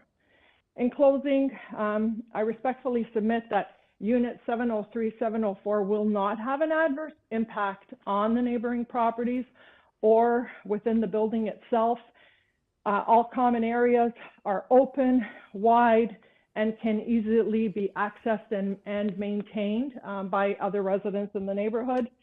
And with this, I submit that the variances that you have in front of you do meet official plan and ZBL. Thank you very much. Okay. Panel members, do you have questions at this stage, or shall we hear from the those registered to speak? Okay. Let's do that. Then we're going to hear first from the persons who have registered to speak in opposition. Moderator, who's first? Karen Snyder. Good morning. Please join us by stating your name. My name is Karen Snyder. My address is 90 Sumac Street, Unit 620. Good morning. You have 5 minutes, up to 5 minutes to address the panel. Go ahead, please. I am the original owner of Unit 620 and have lived at 90 Sumac since 1999. 90 Sumac has always been a unique and special place to live. I fondly refer to it as the dormitory. We know each other by name, and I would include many residents among my friends. It is regrettable that we now find ourselves neighbor against neighbor in a situation that could have been avoided had the proper channels been followed. This is not a personal vendetta. It is an attempt to do what is best in the best interest of all owners at 90 Sumac, not a select few. Upon discovering the construction of the roof deck structures above Units 703 and 704 last fall, I contacted the City of Toronto to determine if building permits had been issued for these structures.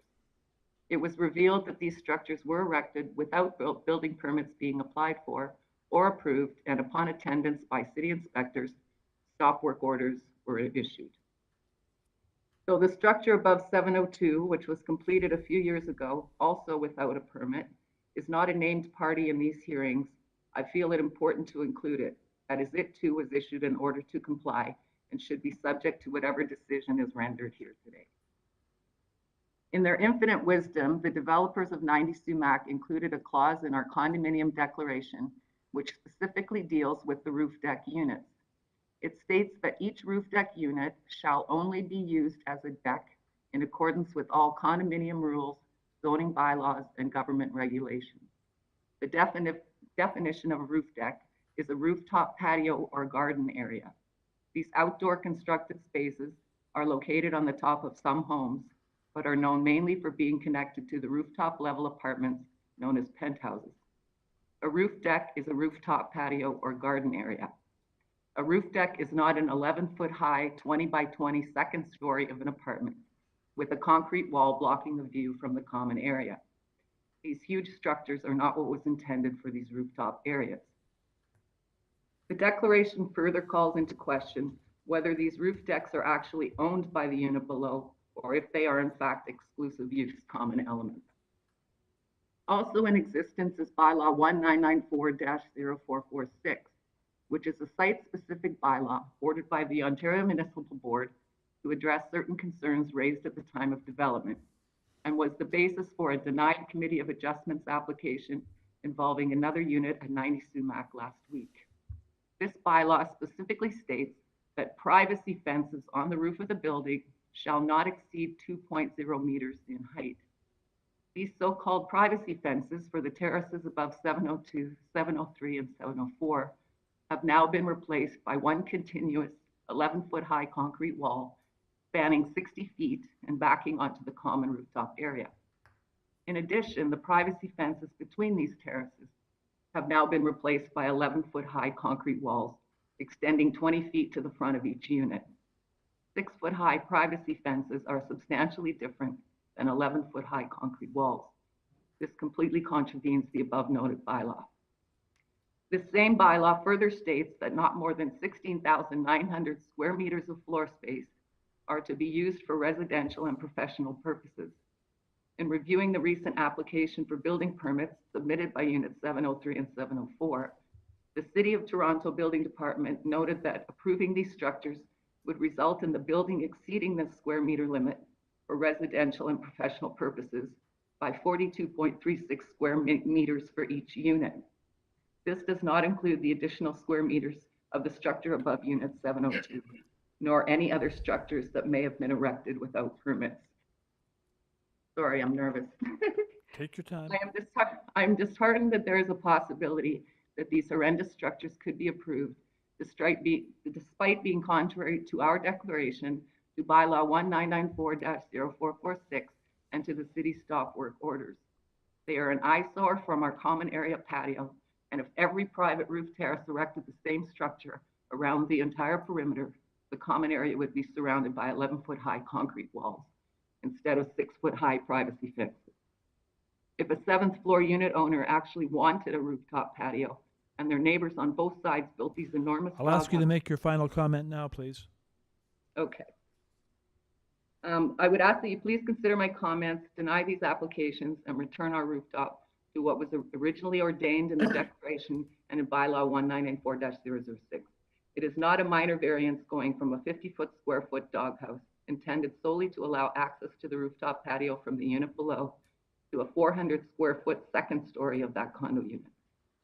Our rooftop should be restored to the beautiful oasis it once was for the enjoyment of all residents at 90 SUMAC, many of whom are not fortunate enough to have private terraces or balconies. Thank you. Thank you. Question, Mr. Salomon, go ahead.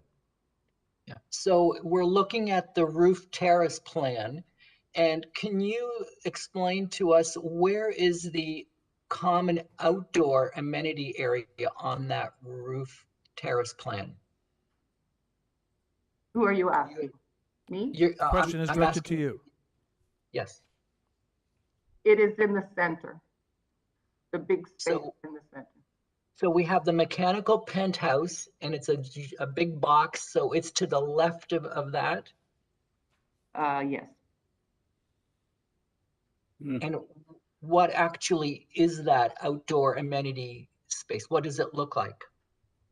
Right now, it looks like a disaster because we just had the roof redone. So we will be starting reconstruction of that. Prior to that, it was planters, trees, places to sit, tables, barbecues. I mean, many of us spend countless hours up there, obviously, in the summer. It was a beautiful place to be. Question for you. I have a question for you, Karen. What would you like to see happen now? I understand what you've pointed out to us, but what result would you like to see take place right now on the roof? I don't think that these dog houses are appropriate whatsoever. If you look at that, where the dotted lines are, and that's just enclosing 703, to the right of that is 702, which is already a solid concrete wall. Now 703 will be a solid concrete, and to the left is 704. So those 3 units will be a solid 11-foot high concrete wall in that corridor area, and then they extend to the front 20 feet. So now you have unit 705 who has a patio and wants to keep their patio, and they're going to have a 20-foot, 11-foot high concrete wall on that left side border of unit. Let me ask you this. Okay, let me ask you this question. You made, see, I'm not familiar with the condo corporation's rules or declarations. The mandate of the committee, of course, is the City of Toronto bylaws and the official plan. But you mentioned that the condo corporation rules allow for a 2-meter privacy fence, and you mentioned that it was now 11 feet, which is, 2.75 meters or something like that. Do you want to see these privacy fences removed completely or simply taken down to 2 meters?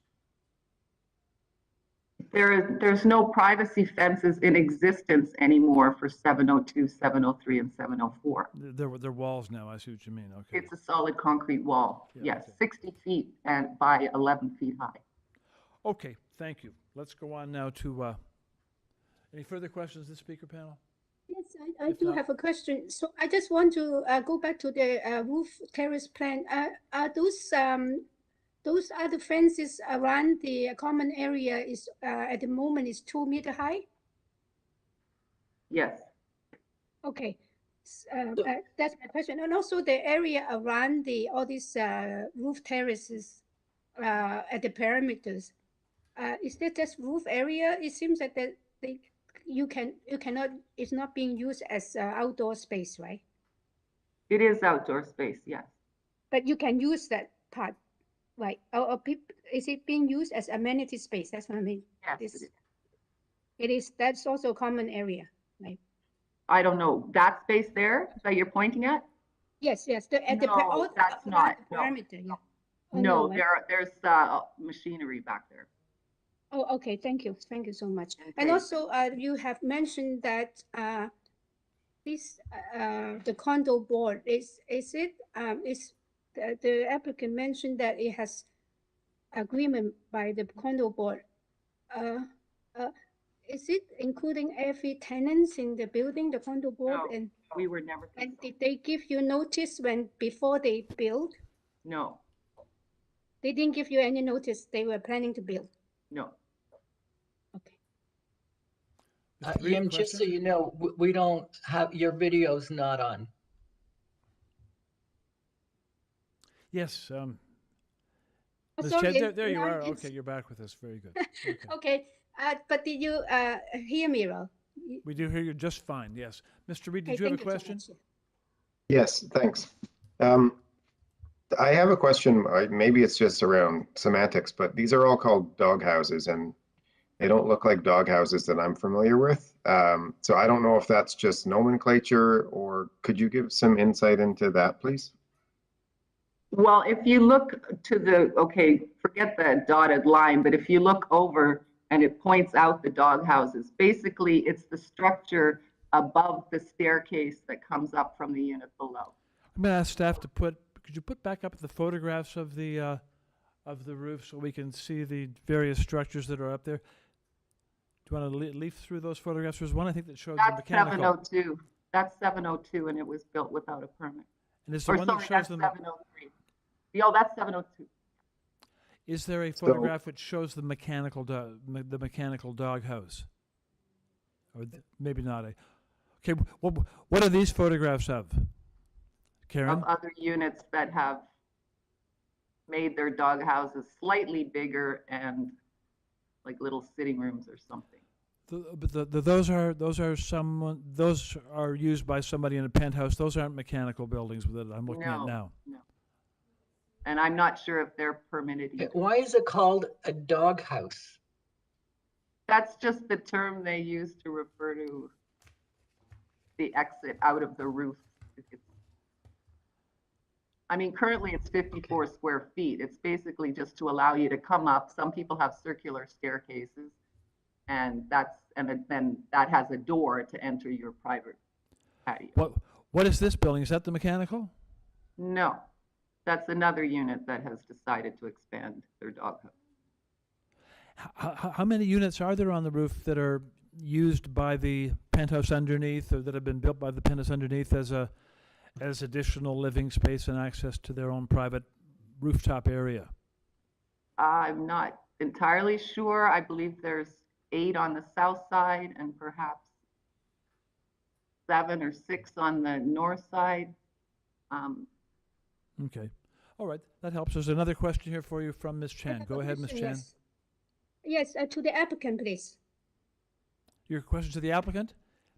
Yes. If you could to the applicant, hold that please. question, please, Ms. Chan. We're going to come back to the applicant after Okay, we still have 2 more speakers to hear from that are registered.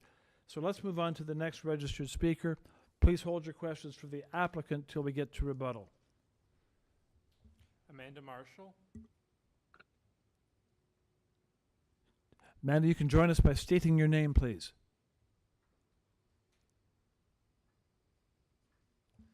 Amanda Marshall, you've been unmuted.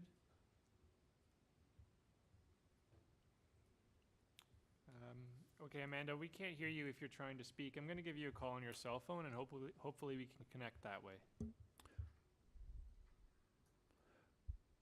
We're just going to take a moment here to try to contact this registered speaker.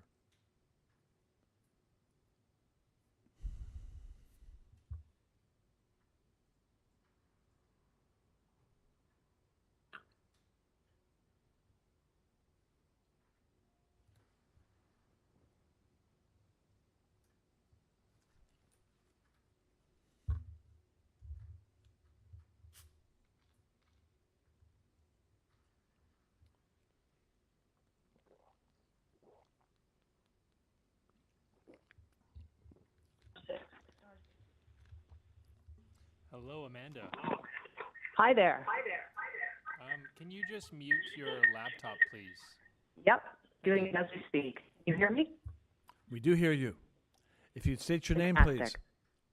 Good morning. My name is Amanda Marshall. I live at 90 Sumac Street. I live in Unit 705, so I'm located directly beside Unit 704's end of the structures in question. Unit 704 has a unique issue that Unit 703 does not, and it's creating two problems. The issue is that the west-facing wall, Unit 704's structure, has replaced the privacy fence between our two properties. In fact, it's so close to the existing fence line, it doesn't even allow for the restoration of the actual fence. This does two things. First of all, the wall cannot be maintained at all from their property, so it's going to require lifetime access to my property for anything at all. I cannot overstate what a massive impact that's going to have. They'll have to come onto my property, dismantle and remove landscaping, a gazebo, etc., to access and maintain it. It's a huge undertaking, and it's not reasonable or practical. It's exactly why no private structure on the roof has ever required a variance. It's why people don't build them this size.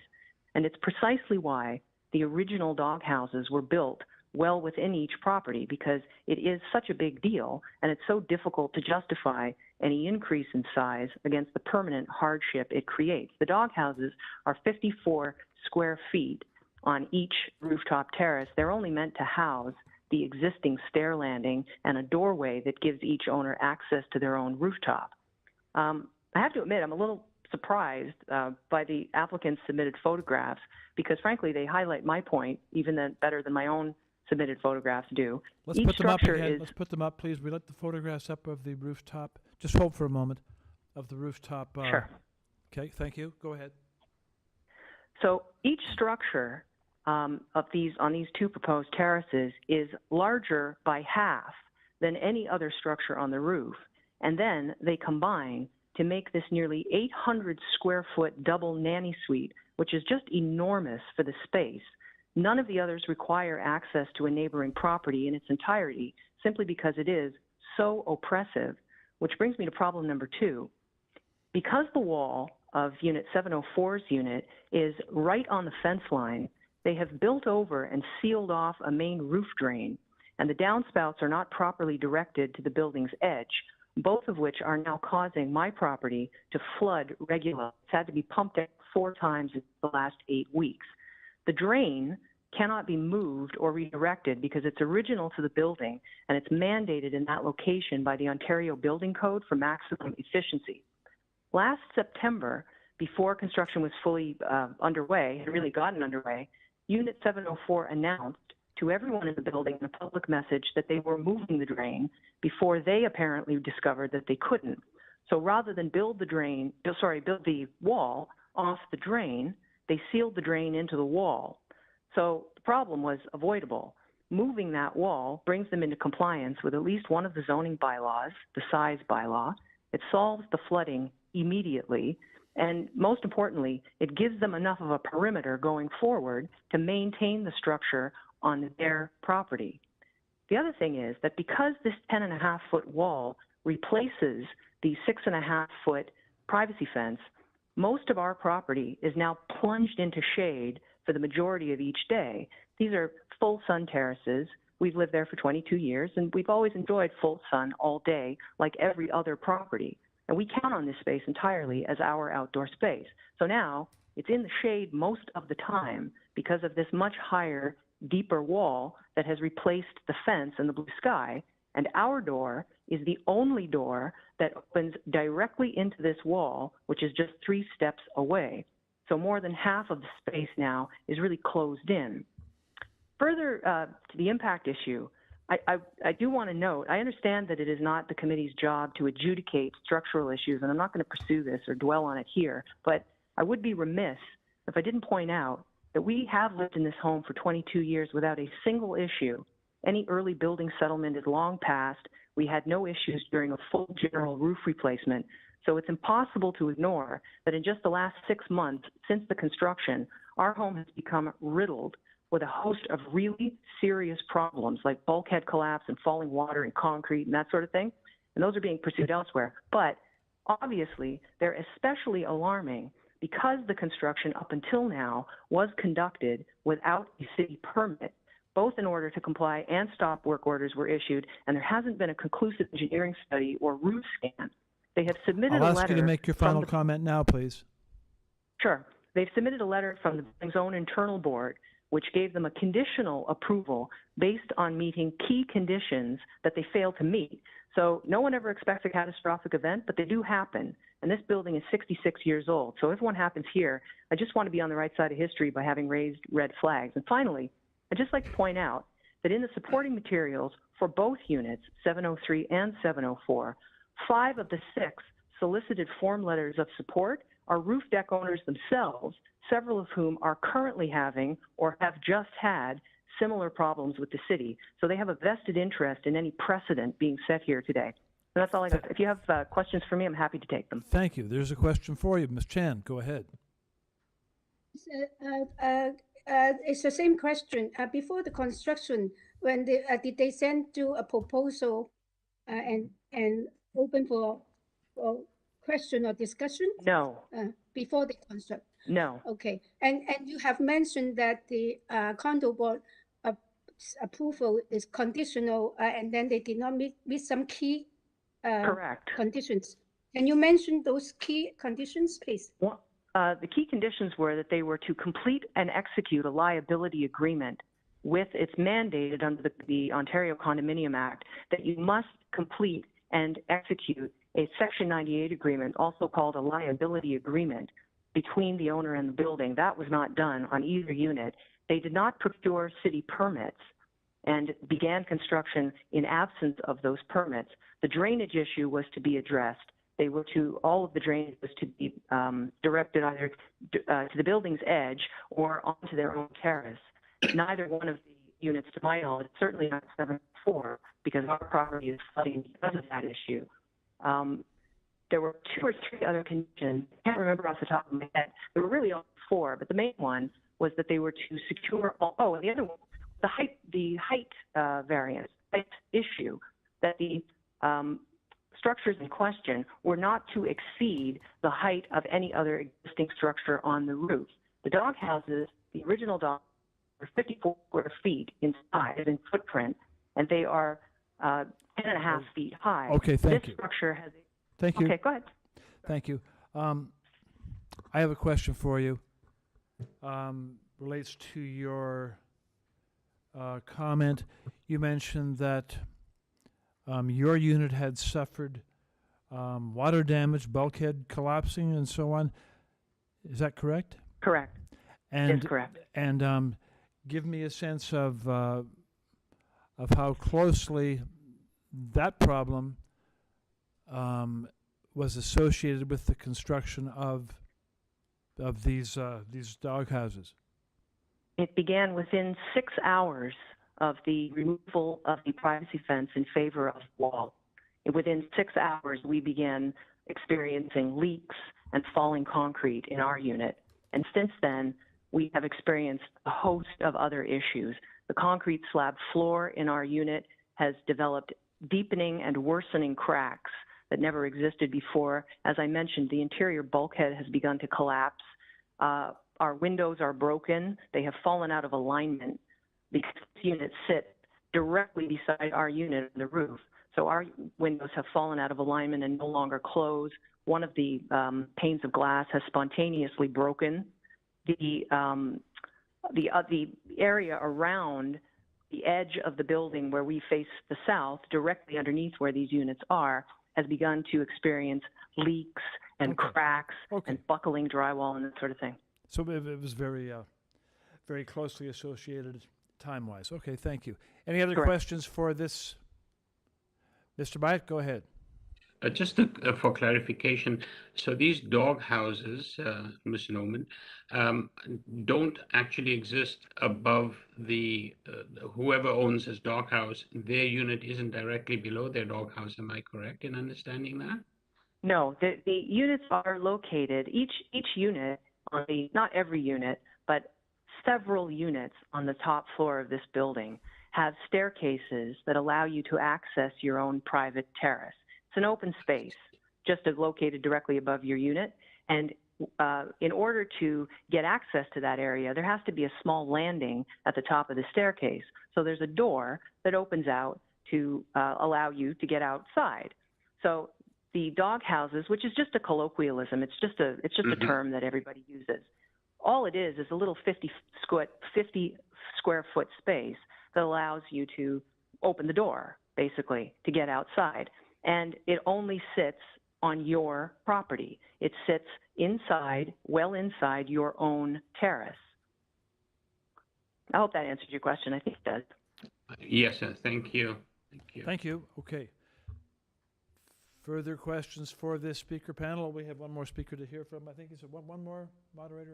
Or? The final registered speaker, we called them to join, but they did not answer, so they're not available. So we've now heard Yes. from all the available registered speakers. Correct. Okay. All right. In that case, let's go back to the applicant, who'll have an opportunity for rebuttal, but strictly to the issues that have been raised by the two speakers, please. Yes, I will. So a couple of things that I would like to add. Units 703, 704 are adjacent to the mechanical rooftop penthouse. As you can see, what's on the screen right now, the rooftop penthouse is right behind them. So unit 705, as you've seen, their view west and east, because we also have to bear in mind that these dog houses or cabanas, they are set right back. And as you saw from the photos, that demonstrates that.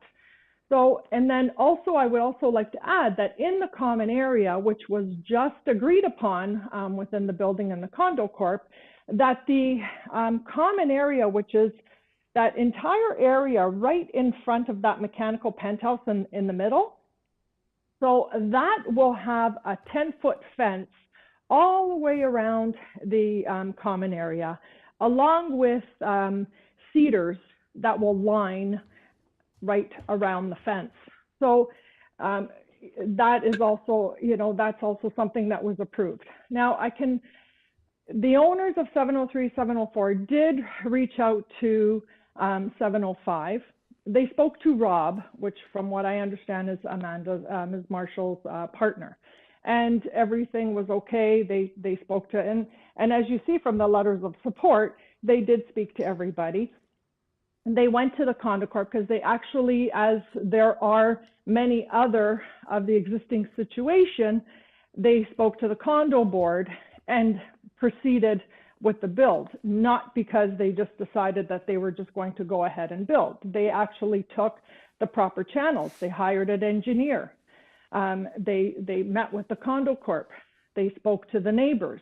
So they did take every possible avenue to build and to actually increase the size of their doghouse or their cabana that they had there.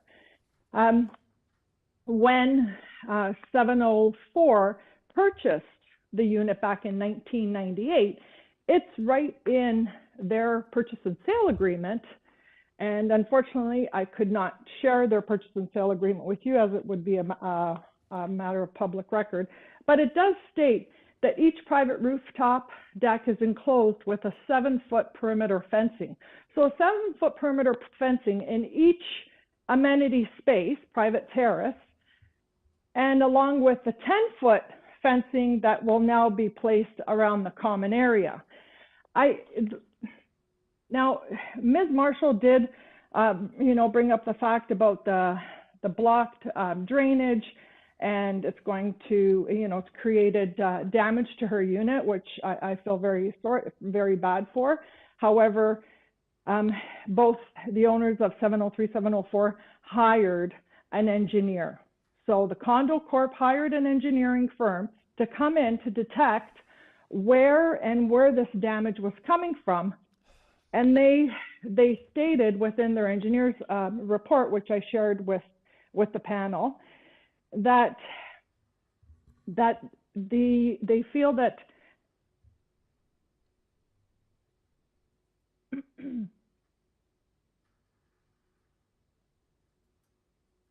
that the cracks observed, that were observed in the floor slab and the window well of the south side of 704 or 705, along with the windows, are more in line with indications of settlement on that one south side of the side of the building.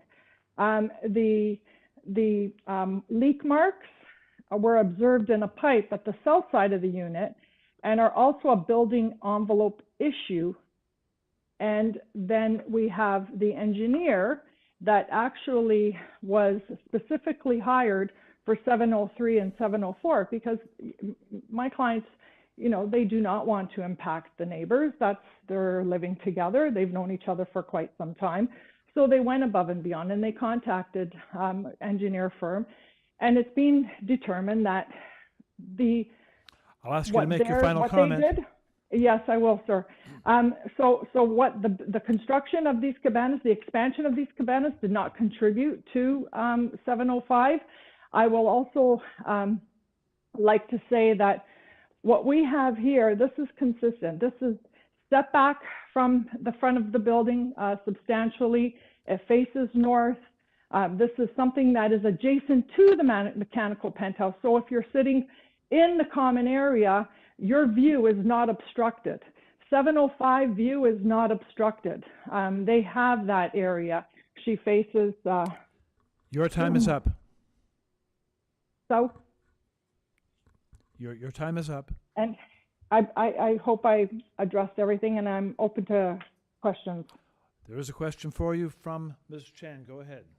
Yes. Yes, I appreciate your explanation, but I also appreciate that you realize that you need a structural engineer. But I sort of got confused because you actually will change the structural load, and there's even an elevator in one of the proposal plan. Is anyone that occurred to them they should apply for permit first?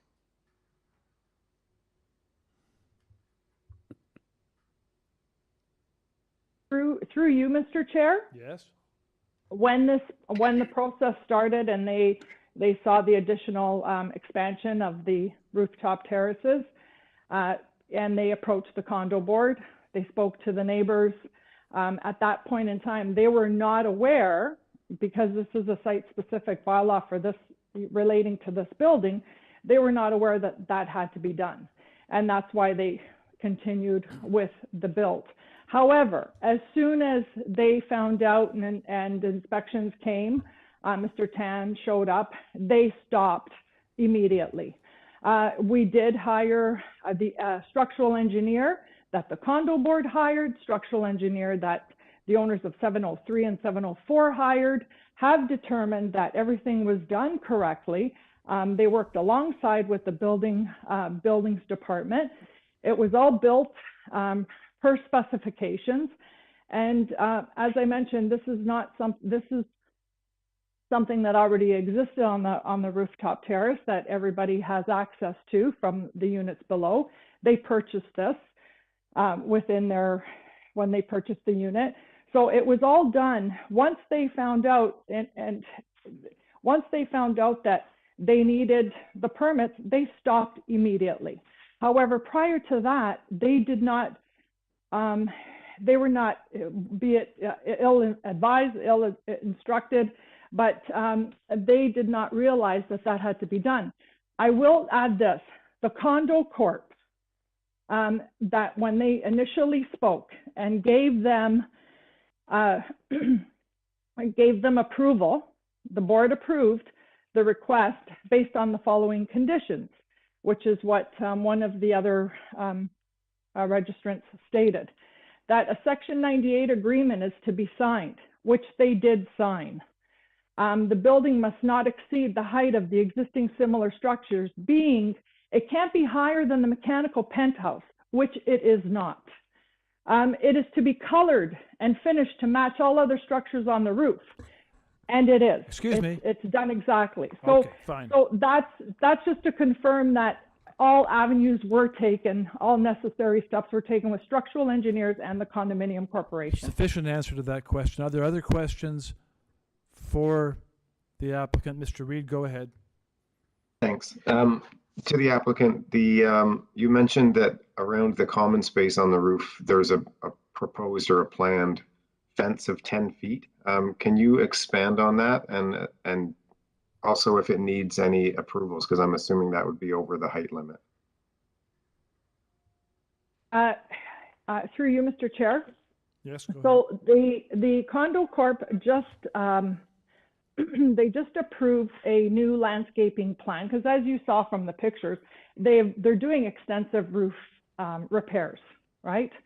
So and during all of that, they are also will be renovating the rooftop common area. So there will be a 10-foot fence that will be around, if you'll see, on the north, around, if you look, see in the middle, there's that big square box in the middle. That's the mechanical penthouse, right? So in front of there and all along north to west to south, that will all be, there's an area around there that will be lined with 10-foot high fencing, along with column to column emerald cedars. And they will also be adding some river birch. They're going to create a Japanese forest grass. So it's going to be a combination of many different things. So, and that'll soften that common area and just allow everybody that privacy that they would like. So I believe, through you, Mr. Chair, I did submit the landscaping plans and their ideas of what it is that they want to do. But that whole area, it's like an upside down L in front of the mechanical penthouse. That's the area I'm referring to, 10-foot high fencing and the cedars. Thank you. Are there any other questions for the applicant panel? Okay, hearing none. And just for the information of all those that have an interest in these two applications, I should say this with respect to the panel. So the committee does not condone unpermitted construction, but here's how we are mandated to approach situations in which construction has already taken place. Our job is to look at the construction that's taken place and to, notwithstanding the fact that it has taken place, to ask ourselves how we would have looked at the application if it had come to us as an application in advance of construction, a proposal. Would we have seen it, how would we have seen it meeting the 4 tests or failing to meet them? That's the way we have to look at applications of this type. So we're not mandated with punitive powers, and that's how we look at the application when we come to our consideration. So at this point, we can take the application into committee for a motion and well, into committee for comments. But anyone like to comment first on this on these two applications, and then we can move along. Mr. Byatt, go ahead. Thank you, Mr. Chair. I'll start. Just comments at this point. First of all, I should just say that this is probably one of the most unusual situations that we've come across. It also appears to me that the intended use of these various spaces, purchased or not, it doesn't seem to be what has happened. I think people have literally created an additional floor in some cases above the existing units. They're no longer just a recreational space, but become almost living spaces. And I find that really problematic. I'm also, taking into account what you just said. Had this application come forward to us prior to construction, what would my response have been? I also listened very carefully to the two residents who spoke against this particular application, or the two applications, and I do take to heart the comments that they made. So I am not comfortable at this stage, and I do want to listen to my colleagues with approving this particular application as it's presented. Thanks for those comments, Mr. Byatt. Ms. Chan, go ahead. Yes, I agree with what Sia said, but my point is there's a way to have these additions, but I think that they have gone in the wrong way. And I think that I believe there's some contradiction information about whether it got the approval of the condo board. It seems that they did not meet all the conditions, means that it is not approved, but the applicant claimed that it's been approved. And I do not think that this is minor, only because, as the applicant said, it's under a site-specific. They should immediately, the condo board should check the site-specific, which indicated that they're not meeting that site-specific. That's first thing. Second thing is, I do not understand who approved to build without a permit. That, to me, is hard to understand. The second thing, the last, which is the most important point, is that I do not think it's minor, because it changed the use of the roof. You actually put a habitable space on the roof. In the expenses of the common area, I think there's no reason for any other units will not build the same thing. So you will have a hole in the middle reserved for common roof amenity. I think that can be done if it's after consultation and more agreement from all the units. So I'm not in support of it. Sorry. Thank you very much for those comments. Any other comments from anyone? No. Mr. Solomon, go ahead, please. Yeah, I would agree with those comments. Although we only have an application for two applications for this expansion, it appears that at least along one side, there could be a total of eight similar expanded one-story addition on the roof, and that would dramatically change the nature of that rooftop area. Each doghouse, as it's called, would be 33, 34 square meters in size. You're looking at 340 square feet with at least 8 or more potential on that roof. So I don't see this as being minor or appropriate. Thank you. And I would echo those comments. In my view, looking at our 4 tests, this is neither minor nor is it desirable. So very good then. Is anyone ready? Let's take the applications for the vote. We'll take the applications separately. So we'll deal first with a motion with respect to number 16 item, 90 SUMAC Unit 703. Is anyone ready with a motion on that? Mr. Byatt, go ahead, please. Thank you, Mr. Chair. I'd like to move a motion to refuse this application. Thank you. Does that have a second? It does. Mr. Reed seconds. Moved and seconded to refuse number 16. Those in favor, show of hands, please. That is a unanimous vote to carry that motion and thereby refuse item number 16. Item number 17 is 90 SUMAC Unit 704. Anyone have a motion with respect to this? Mr. Byatt? I'll move again, Mr. Chair. I move to refuse this application as it's presented. Thank you. Is there a second? It is seconded, Ms. Chen. So moved and seconded on number 17 to refuse. All those in favor, show of hands, please. And that is a unanimous vote to carry the motion, thereby refusing number 17, 90 Sumac number 704 unit. Thank you very much. The panel moves on to number 18, 297 Gowan Ave. 297 Gowan Ave. On this application, we have material submitted with the application by the applicant, and we have in support 3 form letters signed by owners, occupants at 258, 293, and 299 Gowan.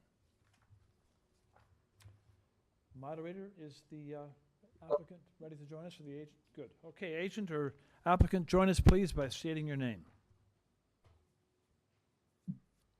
Good afternoon, committee and Mr. Chair. Thank you. My name is Brian Abbey. I am the agent for the client at 297 Gowan. My address is 382 Cleveland Street. Thank you very much.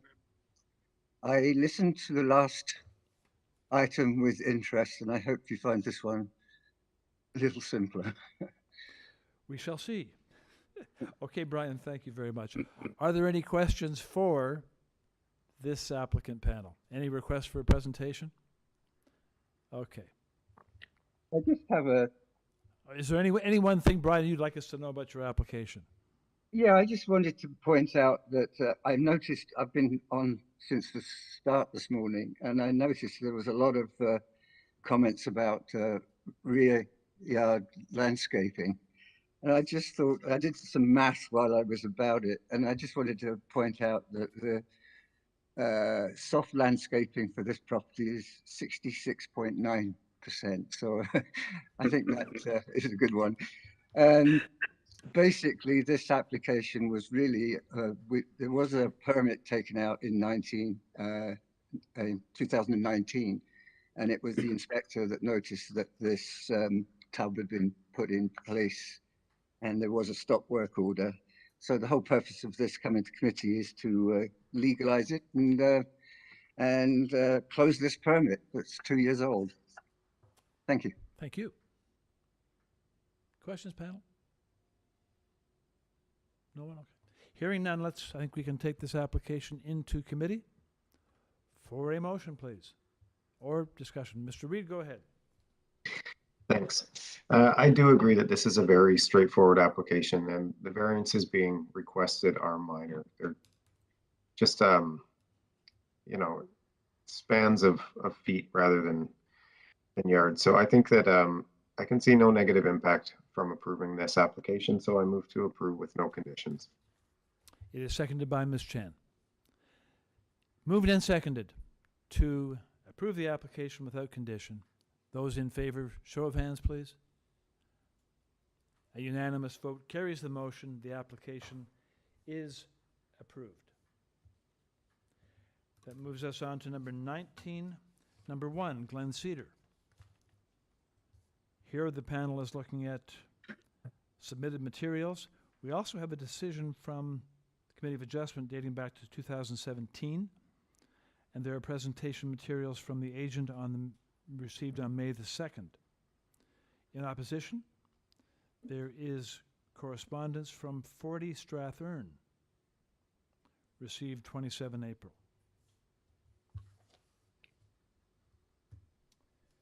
Okay, and I'll just check with the moderator. Moderator, do we have one person standing by in opposition? That particular person did not respond to calls to join the hearing, so they're not here. Okay. So there is no one standing by to speak to this, just the applicant. So we'll ask the applicant to join us, please, by stating your name. Good afternoon, Mr. Chair. It's David Bronskill, Bronskill, and my address is 333 Bay Street, Suite 3400 in Toronto, and I hope I'm coming through with good audio for you, sir. Good audio. Very good. Thank you. Okay, then. Panel members on this, do we want Mr. Bronskill to give us a presentation? Do you have questions for him?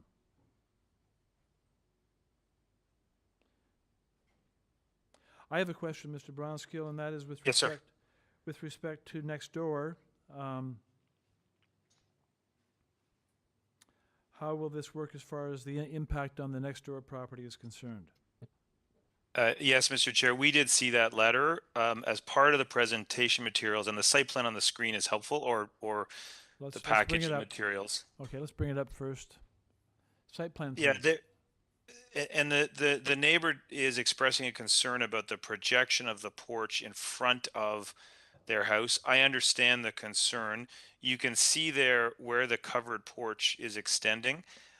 But I would note, sir, it's a covered porch, not an enclosed porch.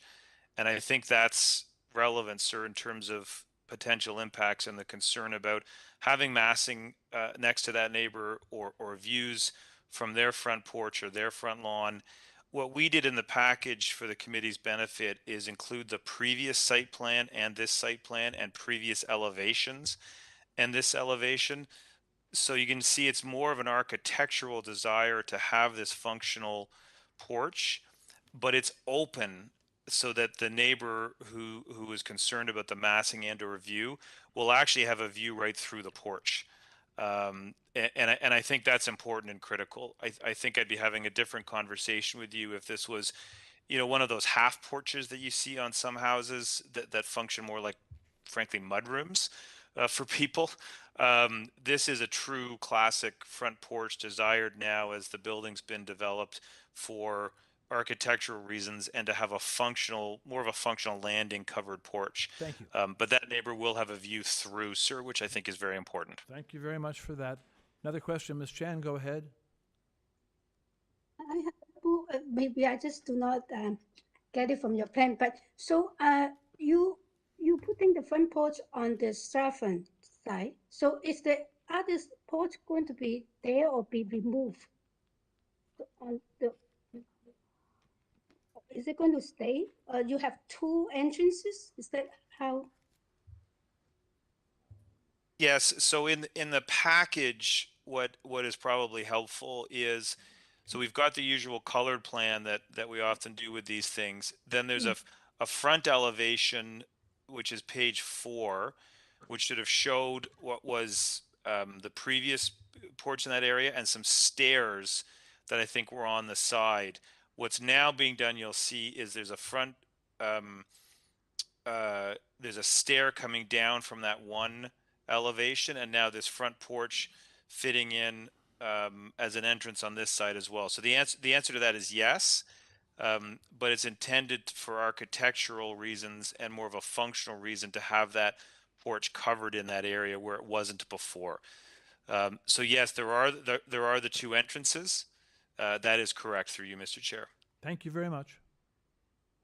Sorry, so in the purpose clause, so it's not correct then, eh?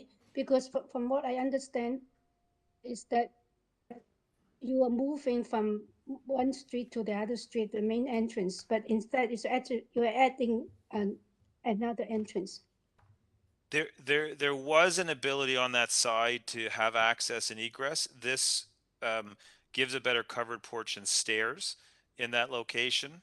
And then architecturally, when looking at the elevations on that side, we believe it's a better front elevation on that side than it was before. There were stairs there before. Sorry, that's incorrect. I didn't mean to say it the way I did.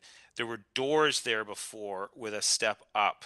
This now extends that as a covered porch that you can see through, but then has stairs on the side of it rather than the small step up. I hope I've said that accurately to you. Oh, I see. So the main entrance still on Glen Cedar. This is only a porch with some steps going up there.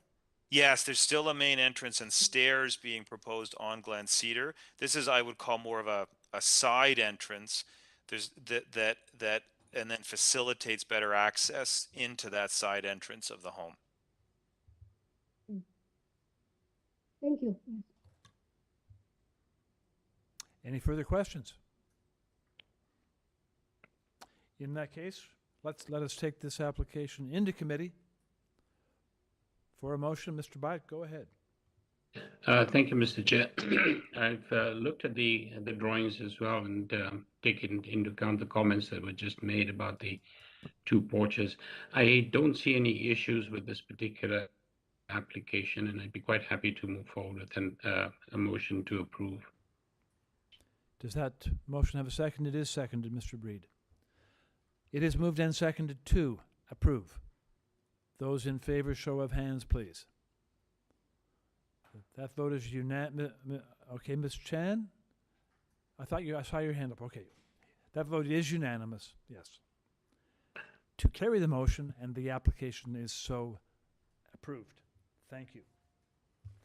And we move on to number 20, which is actually the last application on the morning agenda. Number 20 is 834 to 840 St. Clair Ave West. The materials before us are those submitted with the application, 5 photographs of the existing tree, cover letter from the agent February the 10th, a previous decision by committee 2017. There's a transportation letter prepared by LEA Consulting 21 April, a tree protection plan from February, and various presentation materials from the agent April 26. And we have email correspondence from transportation with respect to the application. So we'll ask the applicant or the agent to join us, please, by stating your name. Hello, can you hear me okay? Hear you perfectly. My name is Benjamin Larson. I'm agent on behalf of the owner, and my address is 15 Gervais Drive, Suite 503 in Toronto. Thank you very much. Very good. Okay, panel members. Questions? Presentation? There's a question, Mr. Salomon. Go ahead. So is this building currently under construction? That is correct. The building is under construction and nearing completion. And have those parking spaces already been sold? It is my understanding that the parking spaces have been sold, but they have not been allocated yet to unit owners. So do the unit owners know that they could be getting a parking space which is undersized? So regarding that process, it's my understanding that the owner has provided direction to their legal representation to convey this information to purchasers, and it will be done prior to registration of the condominium. Okay. Because I would be concerned if I was a purchaser and then I'm getting a parking space and then realize once I drive my car in that in fact I'm having difficulty opening the door. The transportation consultant of the applicant has set out some conditions. Are those conditions being captured in this these variance application? So the Lee Consulting provided some recommendations in their report that pertain to the parking spaces in question. I don't see an issue to having those as conditions attached to the decision. But I leave that to you, Mr. Chair. Thank you. That may be a very good idea. Were we to approve? Okay. Any further questions? Is there anything else, Agent, you'd like us to know about the application? Or that we should know? Mr. Larson? I can give a demonstration of what happened with the shoring and excavation. I can give a full presentation if you think that's warranted. No, I'm just wondering if there's any single item anything else that you think we ought to know? No, just unfortunately it was shoring and excavation issues that were encountered. They were forced to push their foundation walls more inward than originally anticipated, and this is the result. But if you read the Lee letter, it indicates that it can be acceptable, and city transportation has indicated no objection to the variances. So based on that, it's been reviewed from a transportation perspective. So in my opinion, it's appropriate. Thank you very much. Okay. Let us then take this application into committee for consideration. We can move to a motion, or we can have some comments first. Actually, the concern that Mr. Solomon raised may bear some of our consideration. It sounded important to me. Maybe we should put a condition in that requests some kind of disclosure of that to a prospective buyer of one of these parking spots. What could we do with that if we were thinking about approving? Comments? Mr. Solomon, go ahead. Yeah, I think that the purchasers of the units and the parking spaces should be aware that they are getting a parking space that may not be able to easily accommodate the vehicle, their own vehicle. And so I don't know how to capture the conditions that the applicant's own transportation consultant had recommended. Yeah, well, maybe there's a way. What about saying to adopt the recommendation in the transportation report regarding undersized spaces? Just to adopt the recommendation. Do you mind repeating that, please?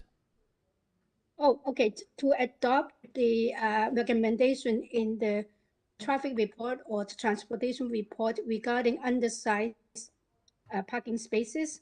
I think it's to sort of, as Lee was saying, to actually have this disclosed and be known. I think that sometimes some parking lot, they actually have a sign to say that it's undersized. That they do. You'll see these signs, small cars only, and so on, when it's public parking. So the condition is to adopt the recommendation in the transportation report regarding undersized parking spaces. Well, as I read the transportation report, it says, as per submitted plans, Transportation Services has no objection. So there's not much meat there. Madam Deputy Secretary Treasurer, if we were to attach a condition that, can we attach a condition to if we were to approve that the sites and the particular parking spots involved would need to be disclosed by the owner to a prospective purchaser, or is that going beyond it's going beyond, yeah. Through you, Mr. Chair, you could just use the appropriate parking signs in place of the undersized parking spaces. No, okay. As a consideration. Yeah, okay. So we could do that. We could simply make a condition that, small cars only, or that a sign be posted that indicates the spots are substandard. We don't have to give the exact wording on that. Anyway, any other comments? That was, and all of that is presuming we want to approve. So is anyone ready with a motion? Ms. Chan, go ahead. Yes, I move for approval with the condition that the sign will be posted on the undersized parking space. Very good. Is there a second to that motion? It is seconded, Mr. Byatt. Moved and seconded to approve with that condition regarding signage. Those in favor, show of hands, please. And that's a unanimous vote to carry the motion, and the application is so approved. Thank you very much, panel. We'll resume at 2 p.m. with the afternoon agenda, and until then, we are in recess. Thank you.